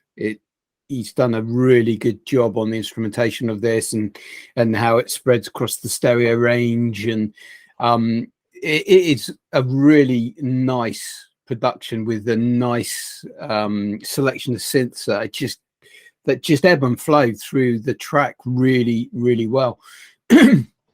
So there's this sort of Vox style sound that sits over the top of it and drives it through for the first half. And then, you get to that 1:13 where that kick starts coming in, that bassy kick, and it just suddenly brings it to another level. And then it just keeps on evolving. And it's a kind of slow-paced, chill-out sort of track. It's a very laid-back track, but at the same time, it's got enough to drive that interest and keep it going right to the end. And normally I'm a person who sort of says that track's gone on too long. You know what I'm like? I sort of go, you need to trim it down. But on this particular one, I wanted it to keep going longer and see where else it develops. So it's a clever track. It's a good track, and I did like it. So yeah, nice piece of electronic. Agreed. So we've talked about this movie many times, and by no means do we have, a deal with Sony Pictures or anything like that. But we talked about Oblivion, M83 doing the soundtrack for that and everything like that. So this is one of the songs that could be used in that. It's very ethereal, and it's just it sounds real nice. It's very nice, soothing. It could be used as like some kind of like on a meditative kind of like song playlist to help you kind of fall asleep and everything like that, right? So I think two polar opposites. The first track that we heard was very much dubstep and clubby and everything, and this one is very much chill and relaxed vibe and everything like that. So I think very well done. I think probably also the best artwork that I've seen as far as the show is concerned today. Looks like he's on top of a piece of ice with the photo being taken from underground. So that portion of it's pretty cool. So it definitely has a nice vibe, commercially viable, obviously. I'd expect nothing less. The production sounds ultra professional. The music's there, the automation's there, everything is there. It's very nicely done from front to back, and I mean, I really can't give it any more props than what I'm giving now, honestly, tell you the truth. It's just a great overall song. I think Davide is going to have a long career ahead of him as as a music producer. And I just noticed, because clicked on the profile here, so February 25th, 2022 is when Davide had actually joined Slaps. So tomorrow will be his Slaps Day. Slaps anniversary. Slaps Happy anniversary. Slappy birthday. Happy Slaps Happy birthday to you. Good job on that one, Davide, and we look forward to hearing more. Once again, folks, if you need to know where to find the links, or if you want to make these songs your own, by all means, visit the video description below and find the links to these artists. Go show some love, spread some fire. Save them to your playlist. Join them on Spotify. Do whatever you have to do. But let's get the underground music that we are showcasing here out into the limelight for more and more people to hear. And of course, as we are on to song number 8, we have our second installment of The Purple Ball of Destiny. Indeed we do. Indeed we do. And of course, to join us is the Owl of Scowl, the Owl of Judgment, the Owl of Approval, or whatever it might be, or the Owl of Cowl, as you said last week, the Owl. So maybe it'll judge something. Shall we get the Owl to try and pick again? Maybe it was too much of a big ask. Maybe Owl of the Bowl. No, that's wrong. Yeah, I did. You sit down for a moment, Al. Just you sit there for a second. You stay there. I'll do the swizzling, swishing. Who's going to call it? I'll call it this time. Ready? And keep going. Okay. Yeah. Okay. Keep going. Okay, stop. It's like he's rummaging around in his head. Oh, okay. We've had this one fairly recently. Psychedelic. And I absolutely remember which song that was too, because that was Ben Melling. So it was, yeah. That was quite a good track as well, wasn't it? That was a fantastic track. I've listened to it probably about 200 fucking times. It was absolutely brilliant. I love it every single time I hear it. I love it just even that much more. It's definitely one of those songs that's on the permanent playlist. Like that's one song that I can never get tired of. That's really good. That was the one with the vocal effect on, wasn't it? Yeah. We were talking about it, and hold on, I can't spell when I'm talking. Sorry. Anyone else have that problem? You just I can't multitask too well. Depends what I'm doing and multitasking with, but most of the time I find multitasking a bit difficult. Yeah. I usually have to concentrate when I'm typing, yeah. Most of the time. It varies. It varies. Depends on the activity. Okay. To be fair. I missed all of that. Can you recap? I was typing. No, that's... Well, right now I'd like to say I'm multitasking, but I'm not really. I bet you are. Because the Owl, of course... I was thinking the same thing that you were, yeah. You're... Poor Owl. The Purple Bowl of Destiny. You got your hand up the owl's ass. I mean, I suppose it's quite a skill talking while fisting it out at the same time. Yeah, I suppose that's quite a skill. While fisting an owl, huh? Okay.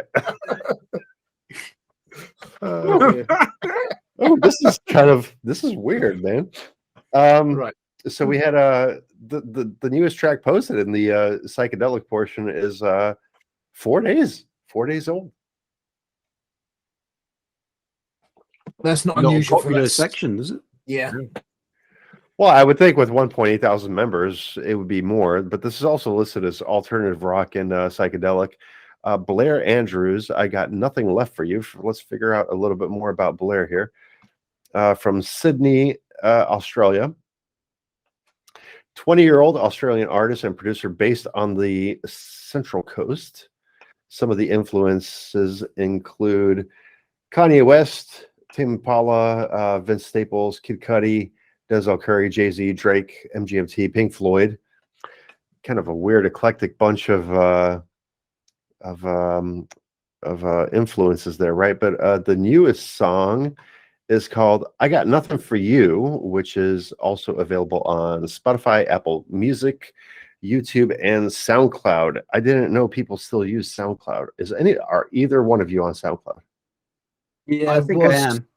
But I don't put everything up there, I've got to be honest. Right.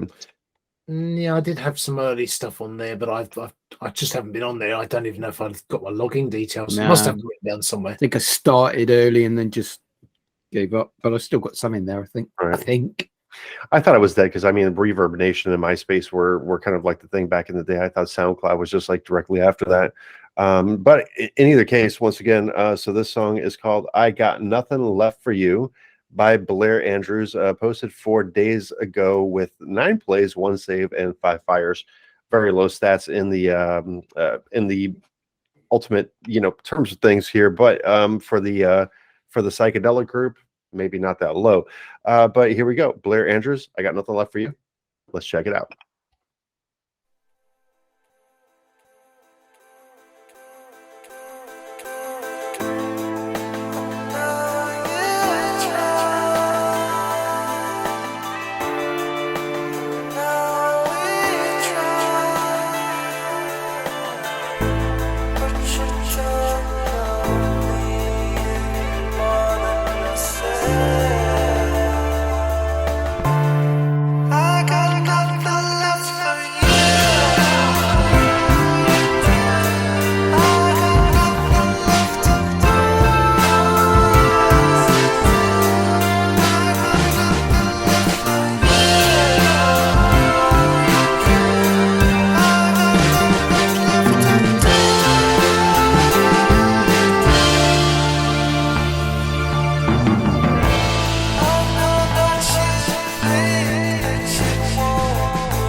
So today, with that song, it is the Owl of... Dum, dum, dum.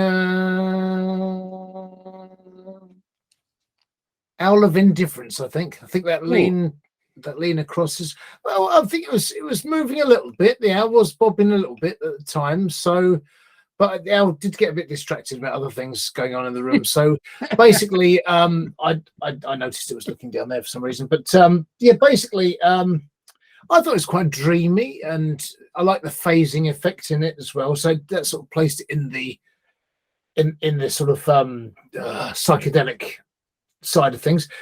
Quite nice bass playing and nice notes being played and sound. The sound isn't coming through too well tonight, so I'm guessing that the song is probably a little more full than it sounded in my ears, in my headphones, and it sounded also like a bit of a sort of a sort of live recording type of sound with the drums, particularly to me. Yeah, it sounded like a sort of band recorded in a studio type of sound. So, but actually, yeah, it wasn't too bad. Not a bad choice from.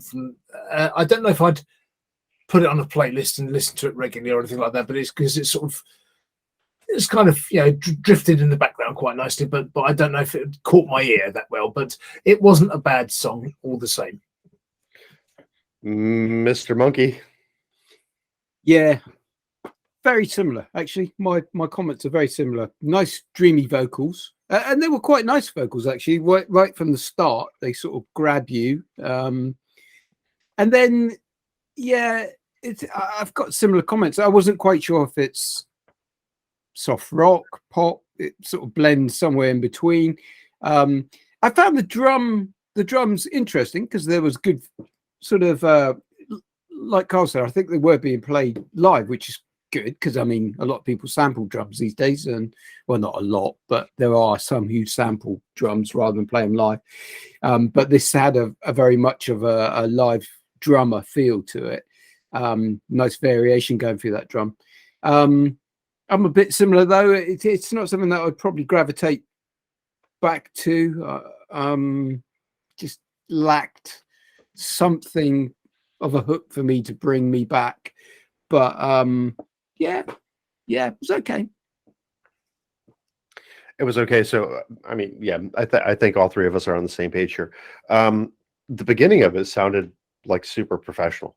You know, it really sounded like the intro going in sounded like it was really, really, really good. But then it kind of like the instruments got a little bit choppy, you know, the vocals got a little bit choppy, and you know, no fault to anybody here because obviously, once again, you know, if you have a good audio engineer, then you know you can make that song all that much better. I was kind of like, I was struggling to find a comparison in music, right? So I think it's definitely an original track. Definitely in the psychedelic genre. So maybe I just don't understand exactly what's going on there. But it really, when we're talking about like, you know, polishing and like, you know, waxing the car or whatever it is, this one does need definitely, you know, a lot of polish, I think, because it almost sounded like the intro, the first, like, let's say 15 seconds, 15, 20 seconds was like produced in a studio. But then it kind of went on to feel like it was a bit of a bedroom production. So the overall vibe of the song, I mean, I'll give it like about like a 6, right? Because it's not that it's unlistenable, but is it going on the playlist? Probably not. So I think the Owl of Indifference was correct in the choice there. And so yeah, I think Al's quite pleased with this estimation then. Yeah. So we'll better say goodnight, Al. So yeah, you gotta go. Bye. No, stay, Al. Come back. Al wanted to stay. Doesn't it? Carl, you go. Let's just have the Al. Okay, I'll just leave the Al here. See how you get on with that. So he touched me right in the owl. Oh yeah, I forgot about that. The Owl of Bowel. Oh, I see that track number 9 is our good friend Lien here from France, as it were. Has a song called "The Fountain." So, Carl, is there much of an introduction needed? Because I think if we're going to be listening to Lien, then we're going to be listening to something good.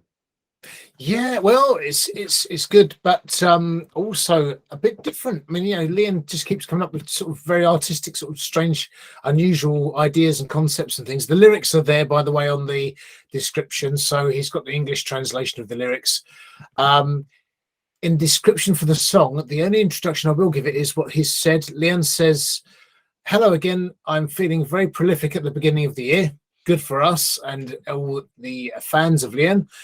Here's a song I started last year, more ambitious, epic, with a change of scale, tempo, signature, and even a D1 note at the end, vocally, only possible when you have the flu," he says. So, and it's really unusual song, really unusual. So I think you'll enjoy it, though. I think you'll enjoy it. I don't see why I wouldn't. Once again, so going from Ghost to, I forget what the song was, Universe Brûlé. Universe Brûlée, right? The first song that we heard, then we heard Ghost later on. So I don't think that I'm going to be disappointed by Lien at all. Big fan of Lien's here with his artistic talent, and this is definitely a very, very proper musician. But for right now, Lien, The Fountain, let's check it out.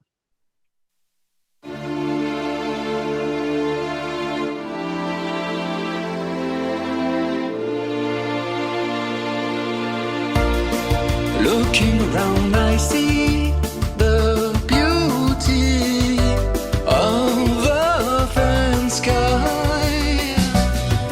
The mountains tall and strong, the grim forest bright. I will then make a vow to live then my life with grace, to create a new shiny glow in this place.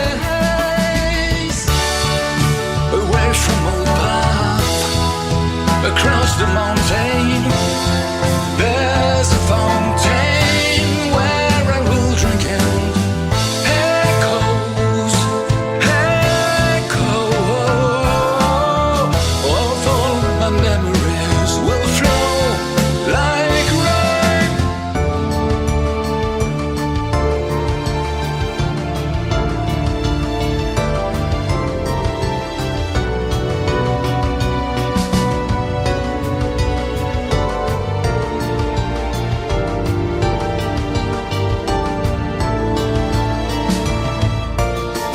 And as I drain the flask, I'll be free from all of my pain. The echoes of my past will fade out again. Away from all path, across the mountain, there's a fountain where I will drink and echoes, echo of all my memories will flow like rain. I'll turn to face the way. Hey, hey, of hope I leave the grey to a glory better day.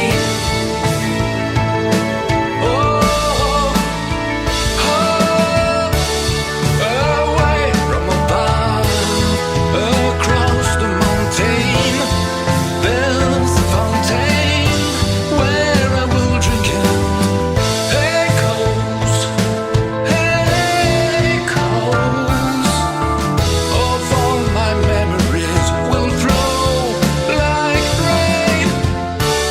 And as I walk away, I leave my past behind to find a better life with echoes of my mind. Echoes, echoes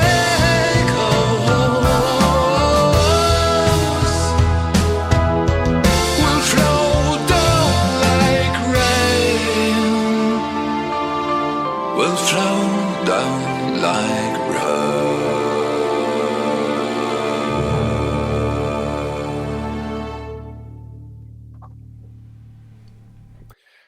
Okay, so the jury is seated, and was Lien having a fever dream, Smart Monkey? Yeah, this is a very interesting track, actually. So where do I begin? It starts with quite starts with some nice lush strings, which are misleading because that isn't where it's going. Then it goes into this rather almost chaotic start, and I was like, "Oh, hello, this is going to get a bit random as it progresses." And then at around the 48-second mark, it starts to bring in a bit of structure to its song. So that start is almost an intro into the rest of the track, and from then on, it has got this very experimental rock style that reminds me of the 70s experimental rock. His vocals are really quite unique, and they remind me of someone more distinct, but I can't nail that. But what I will say is that throughout this track, he almost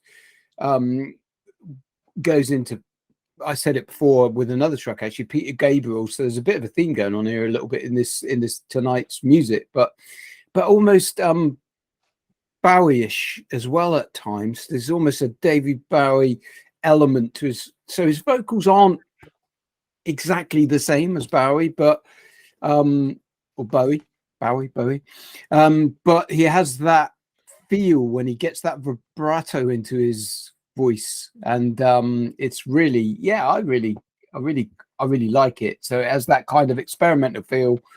When I listened to it earlier, the mix was a little quiet on my when I compared it to other tracks I was listening to, so maybe it needs a little bit bringing up in the production. But yeah, quirky, catchy, really Moorish, and really enjoyable. So yep.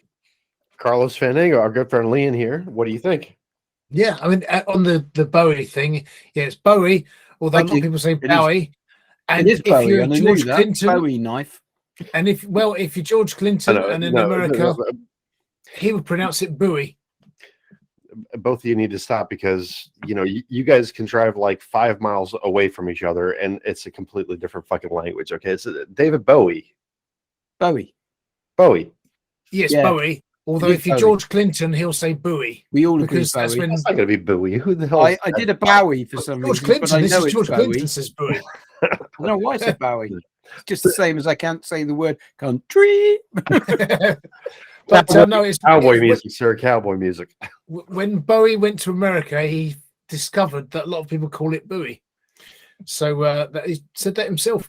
So basically, yeah. So it's got a bit of a prog rock thing going on, and I think you actually, yeah, that was quite a good analysis.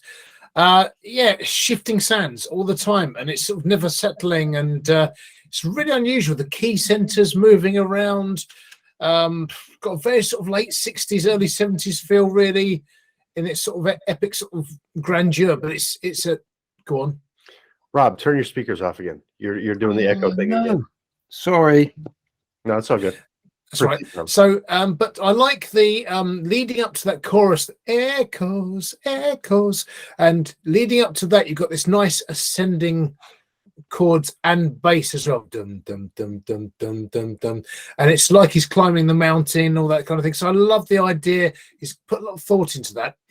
The lyrics are excellent as always sort of really sort of kind of evocative and interesting, like poetry. He kind of writes poetry basically, but an unusual song. It took me a few listens to really get used to this and grasp it, because I was totally sort of like discombobulated by the whole thing when I first heard it, because I thought, I don't know what's going on here.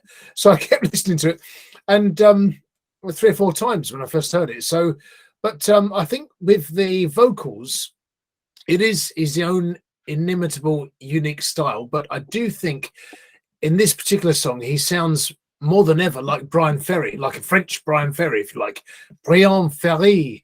So, and that D1 note at the end, so just a fantastic note to end the song on. If you've got the flu, you might as well utilize it. That's what I say. So I'm in agreement with him. This is every cloud has a silver lining, and if you have the flu and you sing a D1 note, then that's great.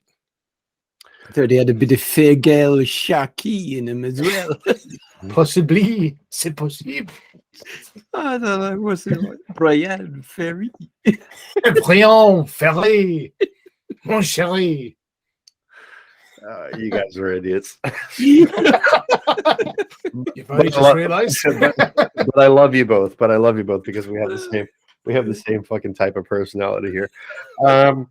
So I was thinking Ed Roland of Collective Soul, honestly, which is where this kind of had me going here, with the vocals, and so it's different. It is different. It's a departure from the usual Lien style.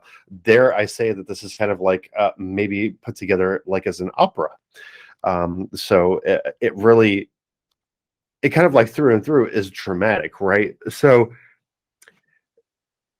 this is why I was asking if he was having a fever dream, right? Because it goes and it kind of like has this ebb and flow, which is like real slow. Then it speeds up, right? Then it goes back to being slow. Then it speeds up. Then it goes back to being slow. But I mean, if you're listening to an opera, right, you'd expect those kind of climaxes to happen.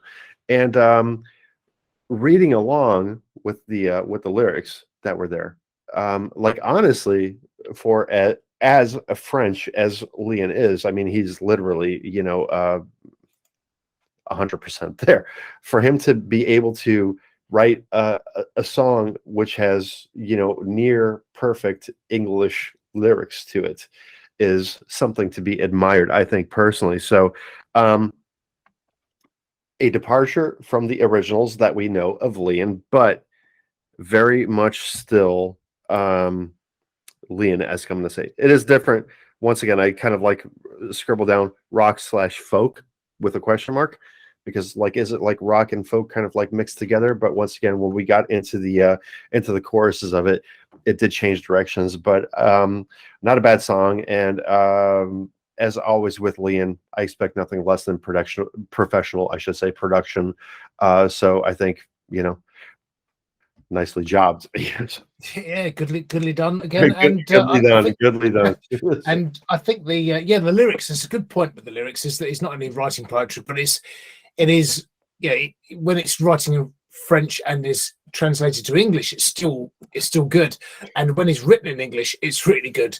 So considering it's probably a second or third language, it's absolutely brilliant. And compared to a lot of people, from English speaking people, wouldn't be writing lyrics like that. And I think it's very poetic. I was going to say I also like the fact that, because I always quite like, as I've mentioned before, ABBA, the way they enunciate and pronounce words. And what you get with people who aren't English speaking is that they pronounce the words as they're written. So mountain becomes mountain for us becomes mountain, and fountain for us becomes fountain. And that's a real charm about the song. Yes, it's a nice, because he enunciates it well and sings it well and delivers it with such panache that it has a real charm about it as well. But the lyrics are just fantastic, and I think he's up there with Jacques Brel in terms of the lyricism and the poetry of his lyrics. Any song we've seen have been really well written. I was going to say something very similar when you said about that, and the way the accent almost complements the song. It's it just brings it out into almost like an element of its own, in that fontaine. I wonder if he actually meant to do that though, because it almost felt like it was specially pronounced like that. But yeah, sorry, Tom, you were about to say something. I was going to say, let's just take this into comparison, right? Because track number 5, Punxta P, the track that all three of us just absolutely loved, right? This is an English-speaking person who wrote a piece of poetry, right? And now we have Lien, who is from a different country, speaks French fluently, that also wrote poetry in English. So I think that is to be admired. That's the only point that I really wanted to make beyond any further comments there.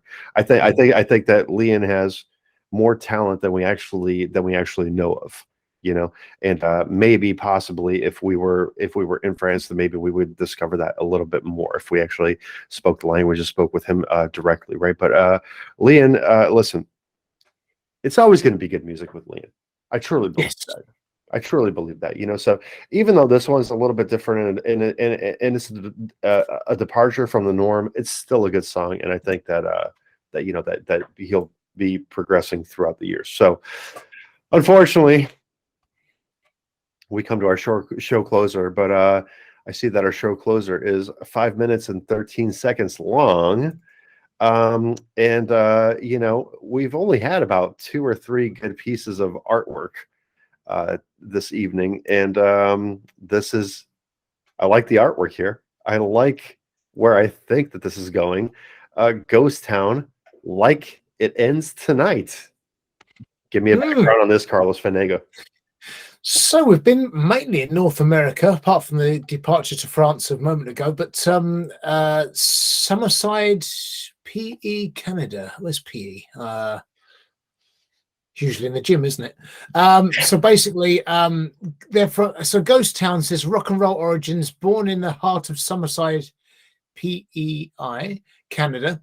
Ghost Town, I'll work it out in a minute, burst onto the musical scene 2021 as a force to be reckoned with. So basically, there's sort of, it looks like it's made up of seasoned veterans of the stage, but their original songs they're writing, emotionally charged masterpieces that delve into the complexities of life, hope, loss, and love.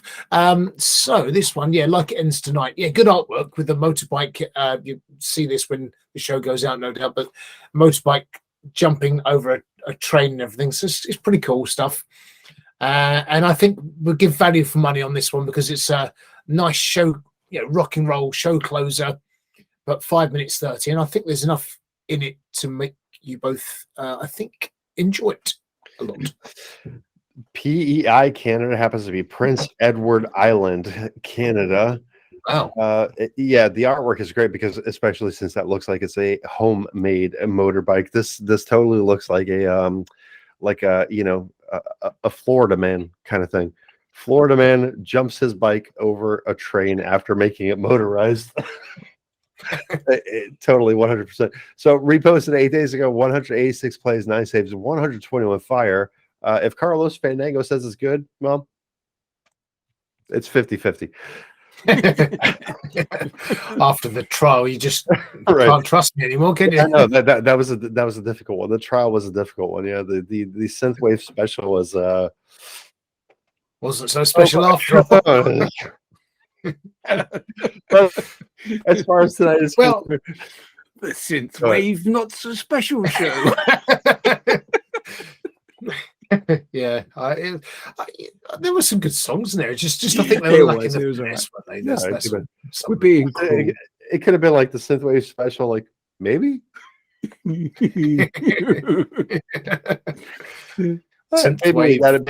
But Like It Ends Tonight from Ghost Town doesn't look like it's available anywhere else. No annotations for Spotify or anything like that. But once again, 186 plays, 9 saves, 121 fire. I'm pretty sure it will be at least 122 fire by the time we're done with it. So let's check it out.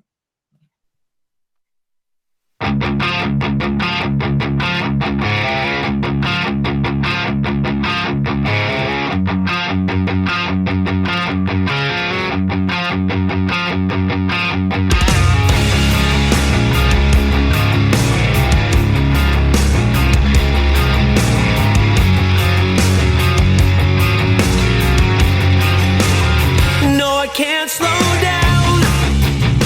I'm living in the moment, and I'm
I'm gonna have to remember that.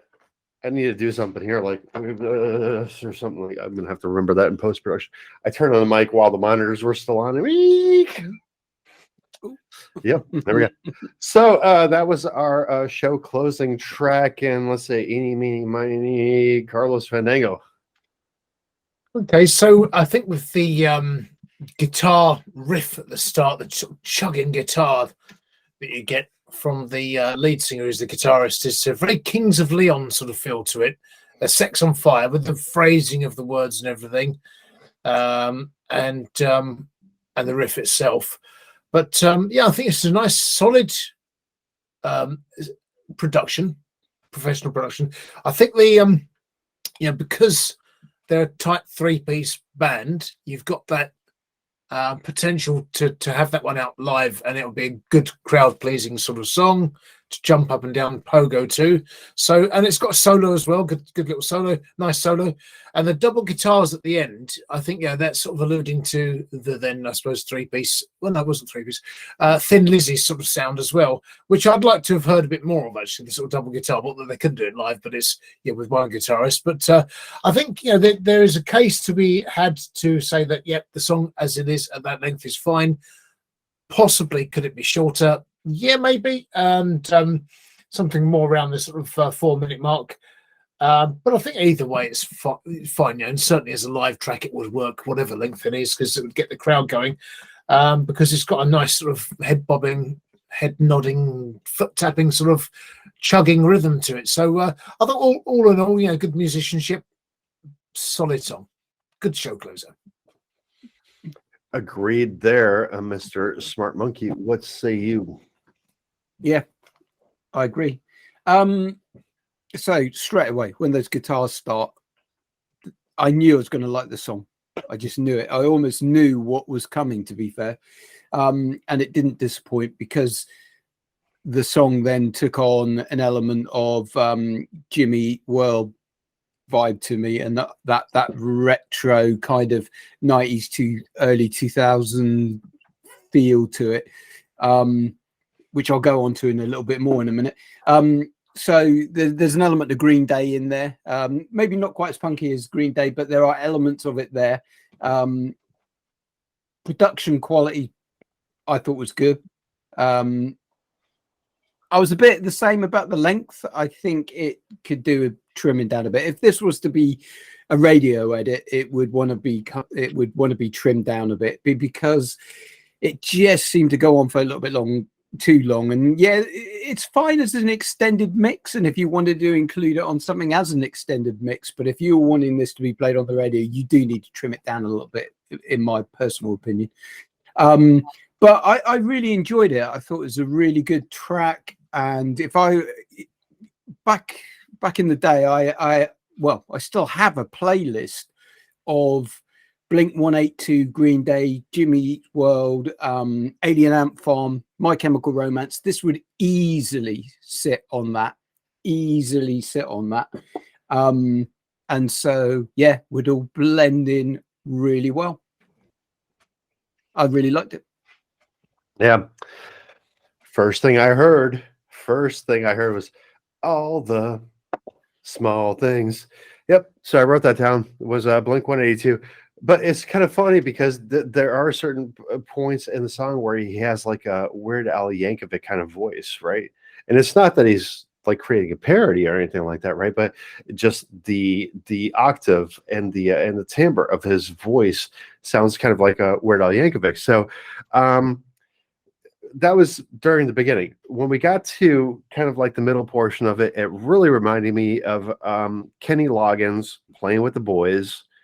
And I got into this rhythm, as Carl and I were talking about when we're planning this whole England trip and everything like that, right? Where we're going to be taking a road trip down to Cornwall to visit Rob, and we're going to have our cigar episode finally, after talking about it for so long, right?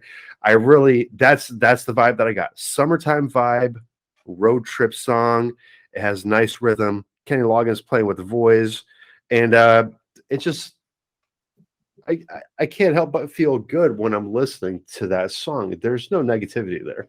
On the production side of things, Okay, there could be a little bit done here and there, a little bit of automation, a little bit of fine tuning, but for the most part, I think that it's a pretty solid track.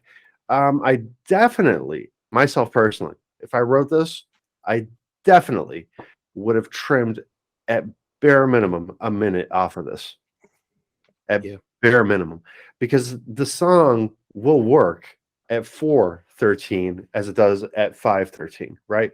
Because you're still getting all the vibes out there that you need to. The whole thing is that you're like kind of like overextending this, right? And in today's day and age, where people have attention spans where if you don't catch them within the first 5 seconds, then they're gone.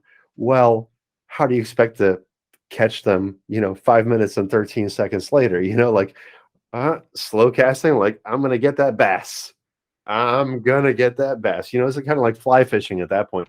So I think honestly, let's trim bare minimum a minute off that song, and keep the overall vibe that we're going for. And I think that song will be absolutely fan-fucking-tastic. Yeah, I think it's a good solid song. And something you mentioned, it's sort of like about the road trip. It's a very good road trip driving song as well. Another one of those that you could just have on and drive with the wind through your scalp. And it would be great. Yes, the wind through your scalp. Yes. When we're driving down to Rob, we'll have to put wigs on or something. I wrote down a See what little. it's like. I wrote down a little where remind Carl, if you're not playing this song while we're taking the road trip down Cornwall, then I will strangle you behind the wheel. No, so I've been strangled there before. Let's not get into that. I didn't mean anything sexual by it. Okay, it's going to be an interesting road trip. It's not sure I'm looking forward to it. It's not gonna be that interesting, buddy. I'm not giving you roadhead. All right, so A lot of service stations on the way down. You can pop into. Oh my god! Like, they're not called service stations for nothing. Yes, exactly. I knew that Carl was going to say that. That's why I said, "Oh my god, why did you have to call them service stations?" For crying out loud! But on the way down, we go down the A303. We'll see Stonehenge, either on the way there or way back, if you like. Be good fun. Be good. Well, whichever way has less traffic, I guess. I don't know. That's the motorway way, but the A303 is the more scenic route. It's nice. Well, again, I'm looking very forward to that England trip, and I'm looking very forward to our cigar episode, folks. Once again, this has been episode 27 of the Underground Sound, and we do strive to bring the best of music. And once again, please visit the video description below. Check out all these artists. Go check them out. Send them a hello. How are you? I like your music. Whether you sign up for Slaps and send them a couple of fires, whatever the case may be. If you like the song, throw it on your Spotify playlist. We're trying to build something here that is different from the mainstream radio stations, because when you turn on the radio, once again, you know what you're going to hear. With a show like this, you do not know what you're going to hear. And thankfully tonight, we've listened to some great music. And so I have to ask the gentleman before we leave, Mr. Smart Monkey, your top two, top three. Do you have a top three? Do you have a top two? Do you have a number one? What are you thinking? So it was difficult tonight because there were some good tracks and they caught me by surprise, a bunch of them, to be fair. And there were Davide's Blackout song I really liked. I thought its production quality is really good. GHOSTOWN was almost there for me. It was up in there. But my top three this time, just because they're very unusual and they're very quirky. At number three, it's like the chart show now, isn't it? At number three, it was Lien. Is that how you pronounce it? Lien. Yeah, The Fountain. Just loved the unusual way that song was constructed, the lyrics, the way he delivers those lyrics in his own personal style. Very, very good song and very unusual. My number two is Garry Ford, our good friend Garry Ford. who we've become a bit of a fan of, and his Feel So Alive. I just love, again, his retro vibes that he's got going on, and this time it was more Genesis, but excellent. And then my number one is Punxta, because Punxta P, because that song just resonated so well with me, so unusual and brilliant. Absolutely brilliant lyrics, brilliant, unusual quirkiness to the song, and they come along very rarely. So yeah, and I'll be definitely checking out some more of his tracks. I think I agree with you somewhat there, Mr. Carlos Fandango. Really tough choice tonight. I think I think Garry Ford was so close. Nancy Was Wrong was so close. Lovely Ones. Oh, what do I choose? I think I've got to go on the ones I would most likely play the most often. So in third place, I'm going to go for Nancy Was Wrong. I think I would probably listen to Kiing Lair a few times. I don't know. The Feel So Alive is so good as well. Oh, that's a tough one. They're joint third. Second place, Lien, because I know I will listen to that again because it's got so much going on. It's so interesting. It's intriguing, poetic, evocative. It's just moving around so oddly, and I still can't quite grasp where I am with that song, but I need to listen to it again. I do feel like listening to it again. But yeah, for me, I think actually the one that sort of captured me and made me chuckle and will always put a smile on my face when I hear it is T.D.O.N, the Punxta P one, because it's fun, it's irreverent, it's very real, it's honest, and it's funny, and it's fun. It's just really, really good song and a quirky little number. I love it. Well, here we go. For my, after much deliberation here, for my number three. Oh, let me start off by saying this. Lien, I love you. You know I love you, man. Your music is fantastic. I love it. But just for the sake of today's episode and everything like that, my number three is going to be Garry Ford with Feel So Alive. That's going to be my number three. It was a great show opener.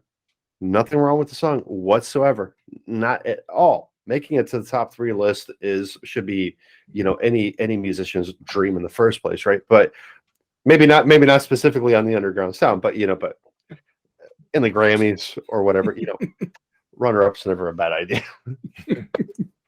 Let me zip that before I start. I'm like, I think you've already started. Getting top three on the underground sound is every musician's dream. It's just this is the pinnacle. This is where are you going to go from here? Fuck the Grammys, it's the underground sound. This is what I'm talking about. So it's the Acme. My number two definitely has to be Kiing Lair with Nancy Was Wrong. Loved it. I mean, that song it had really everything going on there, right? But since all three of us are in agreement, this will be the hit, and it will be on the Underground Sounds hit list. Punxta P, T.D.O.N. You can't get enough of that song. I swear you cannot.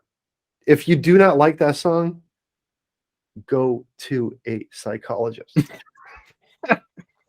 Seriously. What's wrong with you? Like, honestly, that song had everything. Like, once again, if we're listening to a song where the music escapes you and you're really kind of sitting there focused on the lyrics and the storytelling, then that just tells you enough about the song right there. So I gotta say, I love this. So that's definitely my number one. So 3, 2, 1. Garry Ford, Feel So Alive. Kiing Lair, Nancy Was Wrong, and Punxta P, T.D.O.N. Beautifully done. I think those were the three hits of the night. But obviously, honorable mentions to everybody that was featured on tonight's show. Once again, the links to all the artists will be in the video description below. And once again, folks, check these artists out. Go show them some love.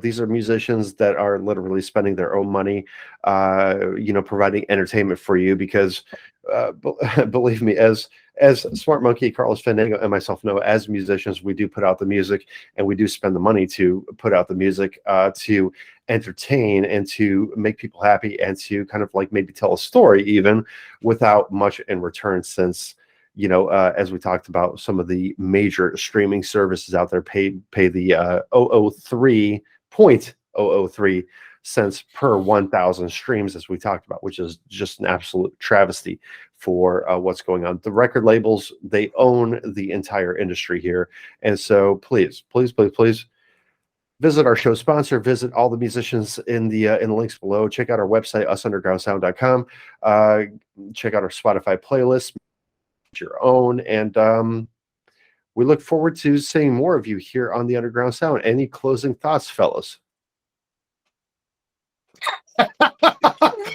We're just blank. Did I take you by surprise? No, I thought it was good. I thought it was a good show. Unusual tracks on my every word. Okay. Good show, unusual tracks, and that's what Underground Sound's about, isn't it? We get these little gems that come out of nowhere, and they surprise us, and our reactions here and our when we share our views about these songs, we don't share them between us before this show. These are what we share during the show, and you could just see each of us, like, our reactions are really, we glow when we realize that we've all hit on something that we agree is good. So yeah, it's been a good show for that tonight.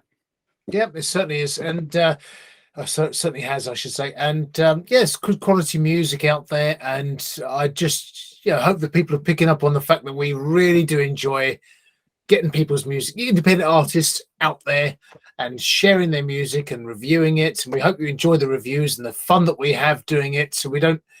Yeah, we have fun while we're taking the artist seriously, but we're also having fun at the same time listening to it. And I hope you enjoy that with us, and just have a fun evening with mates, basically, is what we want to do. And for you to discover some great new artists and talent that's out there. Well, that's the thing that I always say here is, I could not ask for any better friends. For all of you out there, you know how difficult it is to make one good friend. Carl and I, this is going to be our second year actually speaking, so we're going to be starting on our third year of actually each other. Rob is relatively new to the picture, but if once again, it's difficult enough to make one friend that you are kind of like on a very cohesive level with, but let alone two friends that you're now on a very cohesive level with. Rob was one of those instant throw-ins. He's the pretty boy. He's the face to Carlos's Murdoch. You know what I mean? So it was. Wow. It's not insulting. You still know how to pilot a helicopter, for crying out loud. So come on. That's wow, true. I didn't know that. Exactly. Oh my word. Cool. But for all intents and purposes, we do have a good deal of fun doing this. And once again, we've said, even if we make no money from this whatsoever, this is always going to happen, because it is three friends hanging out together, and we just happen to love music, and we've been in music the bulk of our lives. So we do hope that you enjoy the show, and we do hope that you enjoy our commentary. Once again, if we've said anything negative or perceived as negative, we never are out there to harm. All of our criticism is meant to be constructive and not destructive. So for this February 24th evening in the year of 2023, I am DJ Exec. With me, as always, is Carlos Fandango and a gentleman known as Smart Monkey. Together, we are putting the us back into music. So please do like, subscribe, and share, and we'll find the music that you love to hear. And once again, don't forget to press that little bell so that you get all the notifications of any time that Tom uploads new Underground Sound videos. That's right. Stay tuned here for the hits, the Fandango's faves, and the new episodes of the Underground Sound. For tonight, I will say, toodaloo. You gotta go next. Oh no, yes, you lost. I'm sorry. I haven't chosen which one I'm gonna do yet. All right. Love you. Bye. That was the one I was going to use. Never mind. I'll use. I'll change it. Goodbye. You normally do a little So- bye. From I love you, bye to just bye. Yeah. See you later. See ya. Yeah, Bye from the owl as well. Owl says goodbye. there you Bye, go. Al. Yeah, bye, Al. Watch out for Carlos Fandango's hand. Al's nestled up in bed, Yeah. ready and waiting.